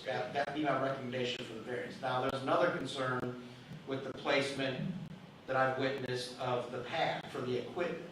And I believe they're gonna heat the pool, so there's, an appliance involved for heating the water. So I prefer, I don't like the placement of the pad, the equipment pad. It's in the setback also. It's almost right up on the property line, the concrete pad for equipment. That should have been placed near the home. Just to describe that real quick, if you go around this side of the property, if you go around here, out around the side of the house here, the pad is actually, instead of being against the house, the pad is actually against the property line. So you can walk between where the pad is and the house when you're walking out. Does that make sense? Yes. Just to, go ahead, Adam, sorry, I just wanted to explain. Yeah, so the placement is, I would definitely recommend the board, that's not part of the application for the variance for the pool, but it's related to the pool. So I can deny his application on my side without, because they asked for a variance Or you for can just tell the them. equipment. Because I would say you need to relocate because it's not in compliance. You're putting now it's equipment, so if we, in theory, like AC equipment, a compressor, that's not necessarily always an issue if it's placed within a setback. But now we're talking about a gas appliance. So now we're talking about something that could be a potential fire hazard. So now I've got a safety concern. That exhaust is hot, and if there's a wood fence, what if I, as a neighbor, want to put a wood fence on my property line, up to my property line? Now I've got to worry about the exhaust of that existing equipment from my neighbor, whether it's going to catch on fire. So I would recommend that equipment pad be placed near the home and within, the standards and requirements for exhaust of a gas appliance. And I don't know if their home is brick, the facade, I'm not sure. On a gas fixture or furnace, I think it's a 10 feet minimum for exhaust or any type of gas structure. Yeah, windows. Gas hot water heater. You can't put a gas hot water heater on the first floor and have 10 foot of exhaust between the hot water heater or gas stove or gas and that 5 feet. I think it's 10. It looked like it may be 10 feet between the houses. That could be an issue on exhaust gases But you could have them put that. Yeah, we should, I I can don't work think with the currently- contractor to make sure we get it located And I don't think there's more anything safe. ran to that pad currently anyways, correct? Is that correct? Could you say that again, please, sir? There's nothing ran to that pad currently, correct? Nothing, no, sir. Nothing. No, It's It's easy just- enough just to the do pad. that. In all of my experience, and my understanding of codes, is that that heater If you don't cannot mind, be, will you come over here? certainly, sorry. The codes that we always adhere to through the City of Houston and various other cities, is that that heater can't be located anywhere near or any closer than 5 feet to any opening and closing window because of the gas, the exhaust issue. And even if you put a flue or some kind of system to redirect it, you're still going to have carbon monoxide potentially going into an open window. So it can't be, and that's one of the reasons why, if I recall, and I could be wrong, but there's windows along that wall. The other thing is being away from not only the electrical meter but the gas meter, being sure that same thing. We just want to give that space between a heater, a heater, and any of the utilities. But obviously, if the variance is granted, if it is, the applicant, you can. I don't have a problem, that. so whatever, I'm your person, so whatever you want me to do, I can do. I'm just letting you know the reasons why I put it where I did, because the chances of the neighbours on that side, Mr. and Mrs. Moran's parents. And so, I feel sure that there would be some sort of an agreement there. Well, I was gonna go with that, and I understand that, but you can't guarantee that her parents are gonna live next door. I understand that, yes. You know what I mean? Yes. And kids, The liabilities. absolutely. Yes, sir. But Kids and gas. us as builders, whether it's our parents or not, we still gotta be, as builders, Understand. safety of whoever's next door. Absolutely. You gotta look out after them no matter. It doesn't matter if it's our parents or whoever. Adam, thank you, Brett. Thank you. I want to Okay, so address the the wall- plumbing. I want to address the plumbing. Yes, that's what I was gonna- Go ahead with your question. I just Well, want to that's make where I sure. was gonna go next. I don't want to forget You about the addressed the plumbing. wall, I wanna make sure we're clear on that. You would require an engineered drawing, or engineered, approval or drawing, whatever, for the barrier wall against the fence. Would be one of the things you'd recommend, correct? Yeah, I've done some research, and I spoke with other professionals that I work with over the years, and I think the rule of thumb that I should apply, if something is constructed, within a setback, within 5 feet of a lot line, or within 5 feet of a structure, existing foundation, that I should rely on a design professional, an engineer, to give me some assurance that it's not going to have any impact and affect the home or the neighboring property. And I would need that in the application, and I guarantee of compliance of the construction. So that would be my recommendation on that. And on plumbing, So the plumbing, we've adopted the swimming pool code for 2015. So plumbing for overflow drainage, if you're flushing your system, depending on the type of filtration, if they have if they're just using a filter cartridge, or if they're using diatomaceous earth filter system, I'm not sure what type, but you're still going to always have that potential for overflow or backflow, or not backflow, but for drainage, overflow of the system. So in the event of a rain, heavy rain. So I understand how he's making his installation, and it seems to be in compliance with standards. I will tell you that our jurisdiction has not adopted a defined method of drainage for the pool. Now, I have to defer back to the swimming pool code, and it defers back to the AHJ. So really, I'm a licensed plumbing inspector, so I have to make that interpretation, whether or not it's going to be safe or affect public health. Here's the most severe case, how it could impact public health, possibly. They let the pool sit, it gets algae, they decide to drain it. They want to dump all that stagnant, algae water into the storm right away. And it flows into, the neighboring drainage system or onto the street, creates a public nuisance, Now, that's gonna be the case with any. or a any- public health. Yeah, with any pool. Yeah. So, there could be debate on both sides about, you know, how clean pool water is, right? And so, I'm kind of glad that this has come up because it's not addressed in our ordinance and maybe it's kind of prompted me to realize that maybe we should maybe make an amendment to that section of the code for swimming pools. Is this a salt pool or a chlorinated pool? Salt. Total difference.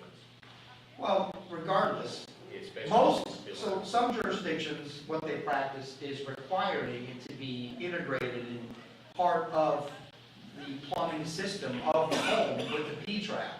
Yes, So where any right, discharge, correct. you know, is into a P-trap tied into the existing plumbing sanitary system for the home. But that. Now, overflow is different. Correct, Overflow is rain. correct. And you can't necessarily, I've never seen a jurisdiction require a sum to pump it indirectly into, and up, over into a P-trap. That's Right. theoretically, I mean, that would be a real extreme application of code if you would require that. But habitational, if you're dumping salt water, if for any reason you had to drain that pool, now instead of just chlorinated water being dumped in people's yards or driveways or whatever, now you have salt, I don't think which it's, kills all the grass. Right? so, I think So it it's makes it- saline, I think Brett could probably speak on the expertise of the type of water. It's not necessarily salt water. It has the taste, the salinity of it. Yeah, I'm gonna let you be the expert on that. So, I'll try to keep this as condensed as I possibly can. Salt content of a tear in your eye, this is all verifiable, a tear in your eye is about 8,900 parts per million. Salt content in a swimming pool at its optimum level where it should be all the time is 3,400 parts per million. So it's just a little bit less than half of the salt content in the tear. Salt content in the ocean is about 28 times that. Okay. So if you're in your swimming pool and you get a big mouthful of water, to a really discerning palate, you might turn around and say, that possibly has got salt in it. Let me pull back and go and give you another example. Culligan's or one of these water softening companies that are out there, if you were to follow their truck around and see where they've done an installation, when you go into the garage, there is a hopper in the corner of the garage and they're putting salt pellets into it. Correct. So those people are actually drinking it, showering in it and cooking with it. And it's the same thing. So as the longer it sets, let's just say if it wasn't maintained, the longer it sets, does it get more?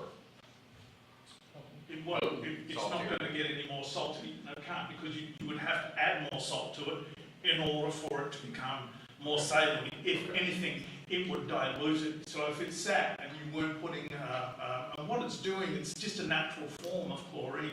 Okay. And so by using the salt, it's better for the environment Okay. because you don't have that harsh Clorox Sure. concentrated. And the other thing is the chlorine. When you do research on the composition of chlorine itself, it's mined from salt. Okay, Sir, hey, Brett, if you don't mind, just Yes. provide the, I was just he just concerned. provide you the submittals, he uses submittals for whatever chlorine, salt that he's using. They have submittals, just like I do concrete, I got a 4,000 pieces, I give you submittals and provide that to Mr. Adams. but we are a little bit off track here. Because the variance is still only a setback, so, not a chlorine result, so. I think that was good though.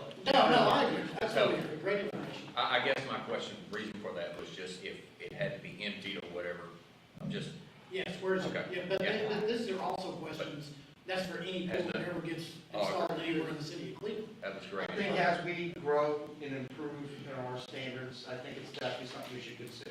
That's not for Question I today's got discussion. on the plumbing, on the gas line, do we have a master licensed plumbers that did the test and stuff on the pressure of the gas connection? That's going to the heating system? He, That hasn't been done. So how Well, we he- intending to do that? So Brett, come back up here again, Brett, real quick. Hold on. I apologize, but, I mean, I'm just. no, I'm here to absolutely. help. Well, and I think that's where I was going with it originally, was to make sure that Adam and you are on the same page. If we do a variance, that all of this is gonna be addressed. But I honestly do not know, as probably most people here, what the requirements are to put the city, a pool in the city of Cleveland. But I would hope that all of these things would be addressed, your pressures on your gas, Yes, sir. and So when we're under construction, and because we stopped, obviously, so there's no plumbing being run for the pool at this point. correct. None of the plumbing for the spa, the pool. Just stub everything out, is everything's stubbed out. It's just a stub out. So the concrete pad, if we need to move it, it's not a problem. We'll just break that one up and we'll move it, we'll put it wherever you want us to put it. Oh shit, I lost my train of thought. Well, while you lost that, I want to ask you a quick question, if you don't mind. Yes, sir. And I know this is, Mary's probably not gonna like me asking this question, but I'm gonna ask it. She told me later. Who's paying for, let's say that concrete pad needs to be torn up? Let's say Everything is that- on me. My job is to take care of my client, that's what I'm gonna Okay, do. so, and any of the fines, fees, is gonna be on you, not on the homeowner? I'm gonna take care of the whole lot. You're guaranteed? Yes, sir. Okay. I don't believe that it would be fair for the homeowner to pay any of that, just because, just my personal opinion, just because you're the one responsible for the, obviously, for the, This has never been a question. Okay, It's not. awesome. I'm Good going answer. to, Good and I've told that to Kimberly, that it's not a problem. I'll take care of it. any more questions for Brett?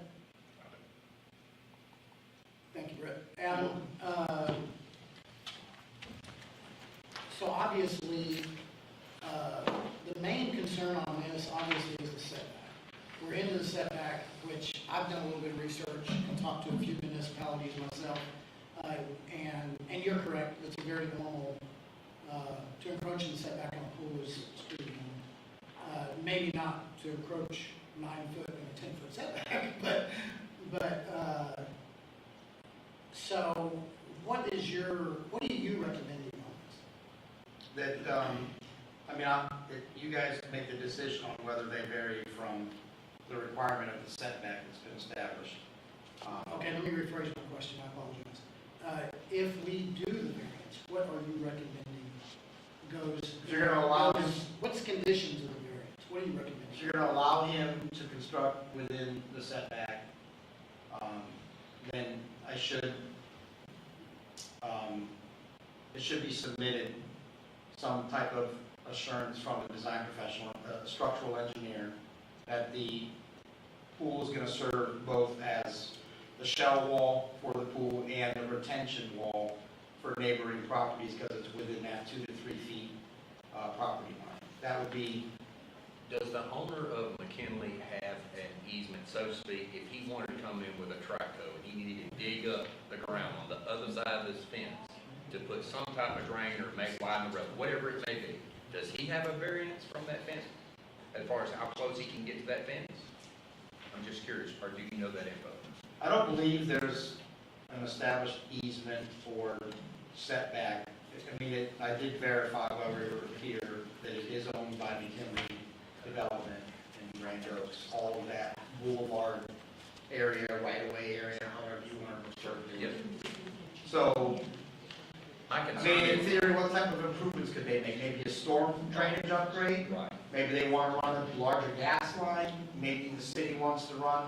I don't know if But that's what. anybody else in the room is aware, maybe Fred Make is, sure that their structure. part of it, or Correct. Robert, So- if there was an easement established on that boulevard, I don't know the details without McKinney Development. Well, I would being on assume it. that street has been deeded to the city of Cleveland. The street, The right. street. And then there's an easement, I would assume, that has been deeded, and to Robert, I don't know if Robert might know this or not. Robert's the director of EDC, but if there's an easement that was deeded to the city, there should be, I'm assuming, an easement off the side of that street that was deeded to the city also? I don't know. Don't know? I'm pretty sure it is. How about it shows on the master plan? That would be pretty normal. But you're saying, The master plan probably includes it, but I will say, just by looking at the property, It's very far away from the street. But Yeah, That's consideration. At the end of the day, the letter that you want them to provide for the structure, For the thickness of the the wall, the thickness strength of the wall, even if they dug Make sure it all the way up to the wall, To cover all of it's, the above. it's to hold, Is that it's my to understanding? maintain their structure. Yeah, obviously, if I improve on that neighboring property, if I'm the owner of McKinley Development, I've got to take Yeah, precautions with privy or whatever to not impact my neighbor. It goes both ways. Right. John and Travis, let's go back in an executive session on this. You can, provided it's a legal issue, and no formal action is taken. Typically, we'll post that you always have that right, that you do always have that right, but for this instance, yes. Okay. But in the future, we need to always post. You good with that? Yeah, I don't want something to bounce back Brandon. on us. Yeah, and you know, because I've seen it done.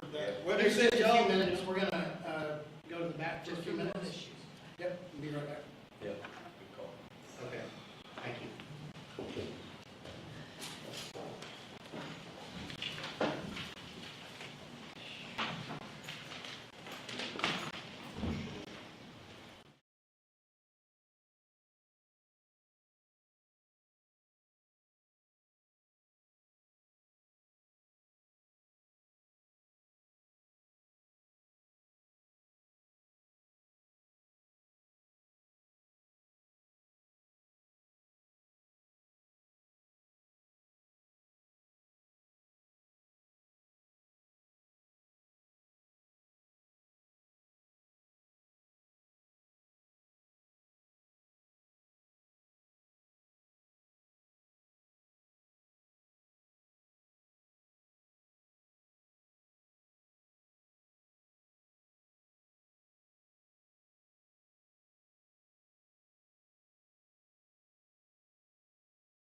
doing any other related shade structures?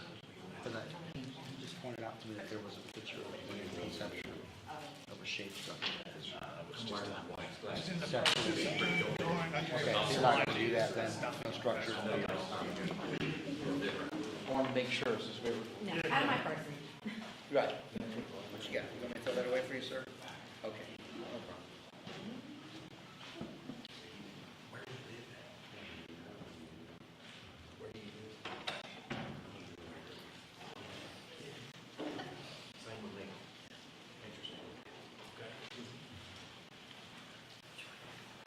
Adam, you did it. What's that? You did it. I did? Yeah. It usually is. Normal. Territory. So we were in executive session from 10:59 to 11:07.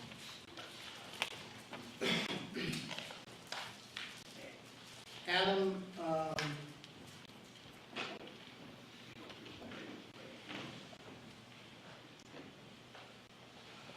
what would your recommendations be on an engineered stamp drawing on that barrier wall towards the street? You mean on the rear? Yes. Recommend, it just needs to be, he's gonna need to provide some assurance. I mean, the design professional's gonna have to give me a letter of compliance. I believe it's a 12-inch beam with reinforcement. So it's gonna be upon Brett to contract with someone that can give him those assurances. And I just would get the document, it would be sealed, by a design professional. So that's the assurance, that's the guarantee. And how can we assure that that engineered stamp drawing is, You look it up, Well, you look yeah, up well- the licensed individual, they're registered with the state of Texas as a professional engineer.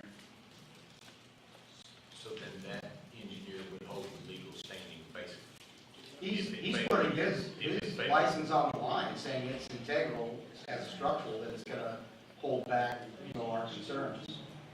And I would look at that document to make sure that it reads in relation to the standard that I want to hold on that project, that improvement. The intent. You aware after the engineers do his paperwork and stuff, the approval of the engineer still has to be submitted to you. And Yeah, you're gonna do the finals on his submission. Right. But I have to show a lot of respect towards that licensed individual, that professional. If he gives me a letter and it reads as what the intent is, then that's a valid document that I can accept. Yeah, stamp. Yeah, it needs to be sealed document.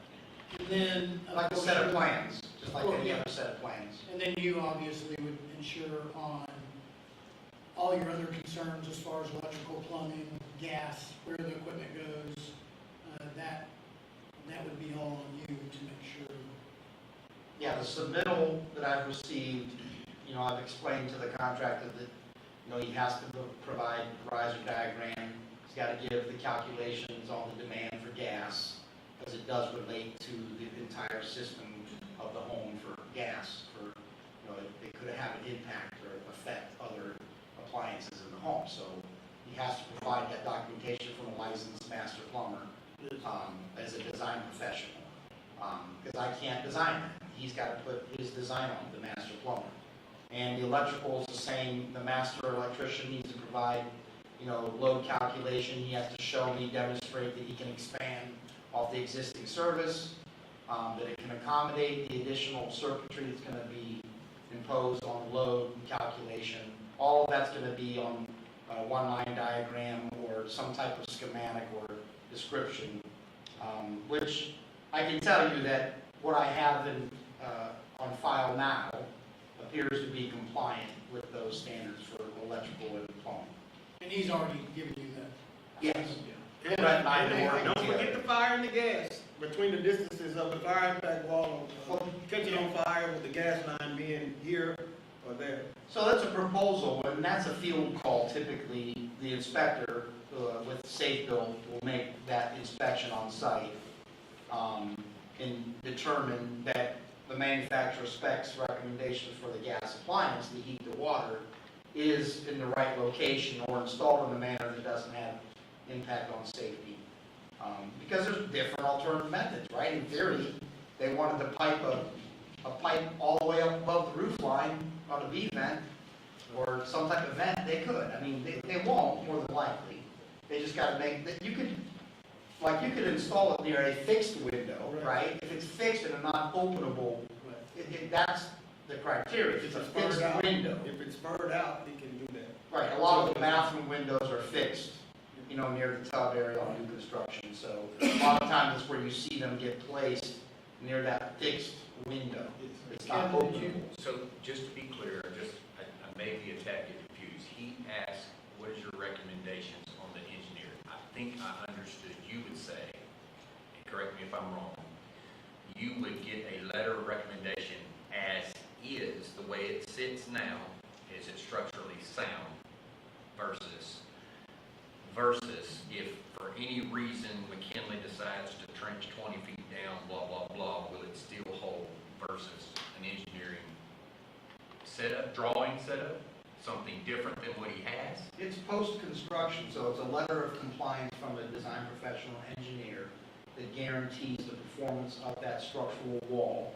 That it will perform as a retention and a cool shell wall. Okay. It's serving both purposes. Okay, that's what So he's gonna give him, the contractor will give him Yep. his installation, and that, he's gotta find out what contractor's willing to work Absolutely. backwards and put his name on something that he really can't technically see, right, because it hasn't been placed, the steel, but there is a normal standard on shell walls that I believe he could obtain, you know, a letter of compliance from an engineer.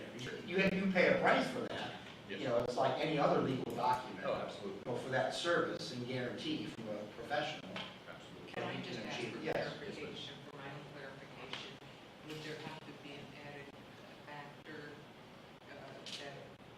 to account for possible excavation within so many feet because of public road? Right. So would that have to be an added factor?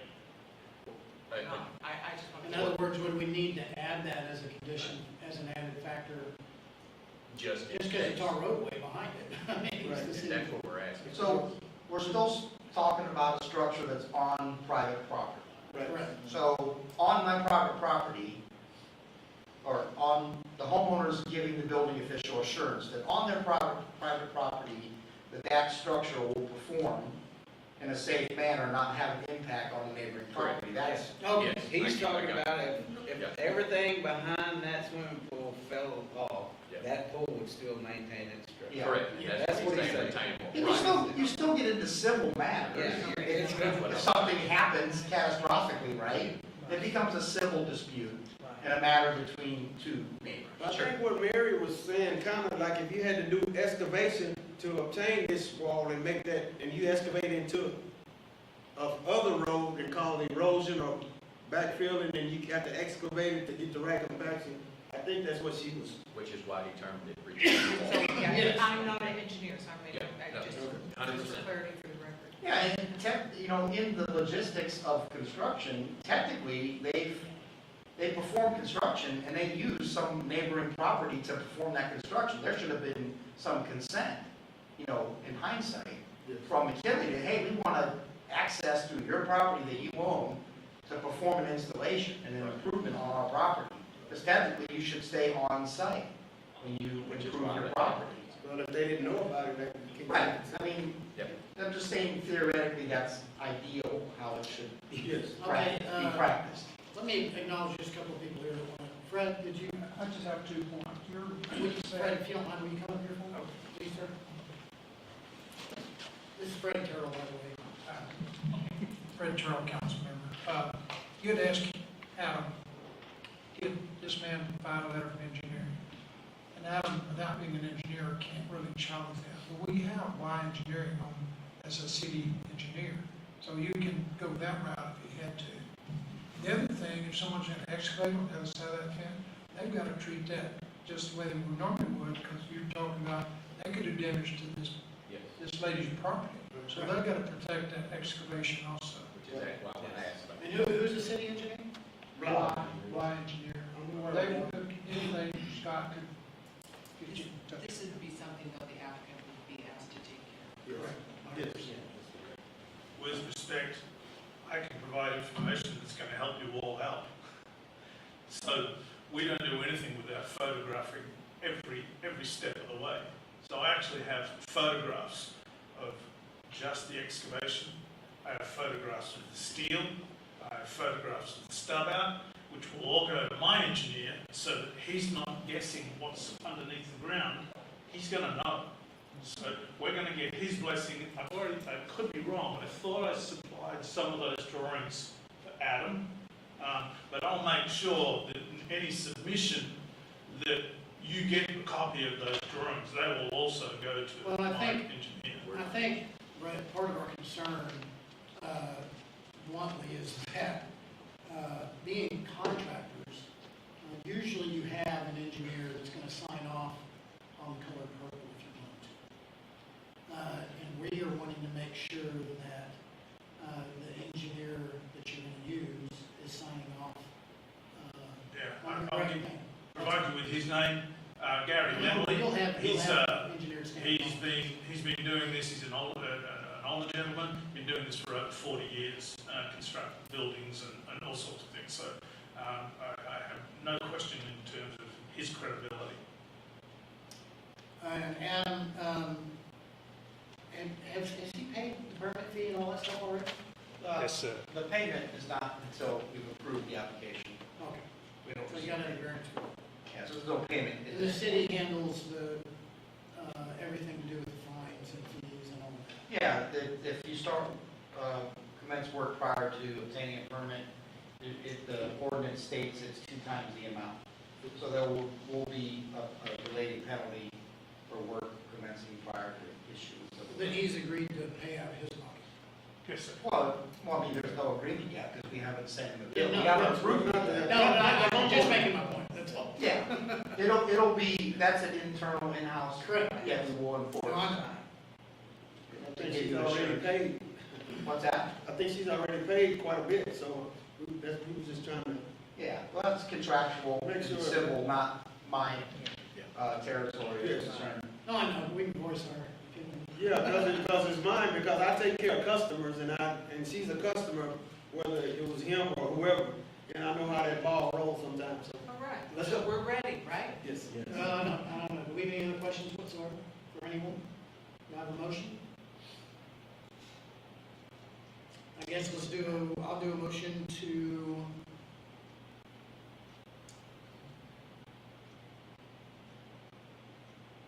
I'll do a motion to, I'll do a motion to approve the variance based on our set conditions, one being, the engineered stamp drawing of the barrier wall, what we're gonna call the barrier wall, it's the back wall of the pool. Acting as a retaining wall. Yes, that being as a retaining wall, other than the barrier wall, that needs to be, Well, it would serve as a Yes. serve as a right. retaining wall. It's, yeah, Not only just right. back wall. Yeah. So those conditions are gonna, that's one condition on the barrier, that barrier wall serving as a retaining wall. Then what other conditions we want? Obviously, your normal, plumbing, electrical. The other standards will be, What'd you say? Just their standard. the other standards or conditions will be on the permanent side, that don't need to be necessarily decided today, it's gonna be upon me to enforce the Correct. code standards But for the just pool dealing with installation. variance, Dealing with I variance. think that was our main, Just a That's retaining it. wall. that was it. Okay, so we have a motion to approve the variance based on the engineer stamp drawing on the retaining wall, or wherever you, however you want to describe it. Do we have a second? Second. All in favor, raise your right hand. Variance is passed on those conditions. Congratulations. Congratulations. Thank you very much. We hope we don't have another one come in front of us from the same contractor not getting a permit. I promise.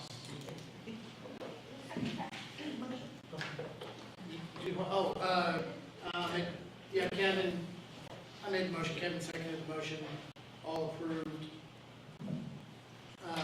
And we didn't have enough for a quorum for the city, but, motion to adjourn, or do we have anything else? I do have one more. Before you adjourn, Yes, I have. we're gonna try, before you walk out, John, try to get a fact sheet approved prior to you leaving if you've got time. There's certain required statutory findings, and so we have a little form that the chair could sign off on that. And also we'll have another form for executive session that will be asked to sign off on. And then also, I did do the minutes and signed off on the minutes from the last one. I've signed it. I think y'all have it. Somebody does.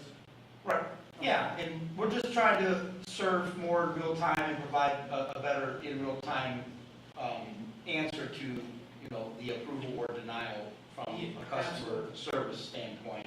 And So then, the applicant can move forward and not be delayed more than 30 days waiting for.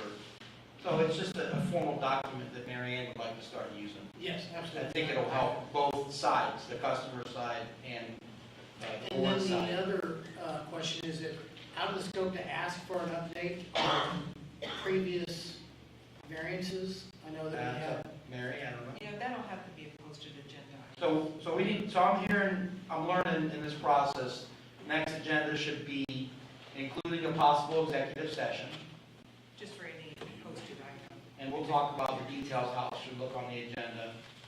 And now I'm hearing you say, on the We'd like agenda to now to also include include possible follow-up with previous, updates on okay, previous. so that should be on the You know, agenda. because we have the two. Okay. Sharpen us. Yeah, absolutely, and because we have the two from the previous one, the lady on the house and the trailer houses.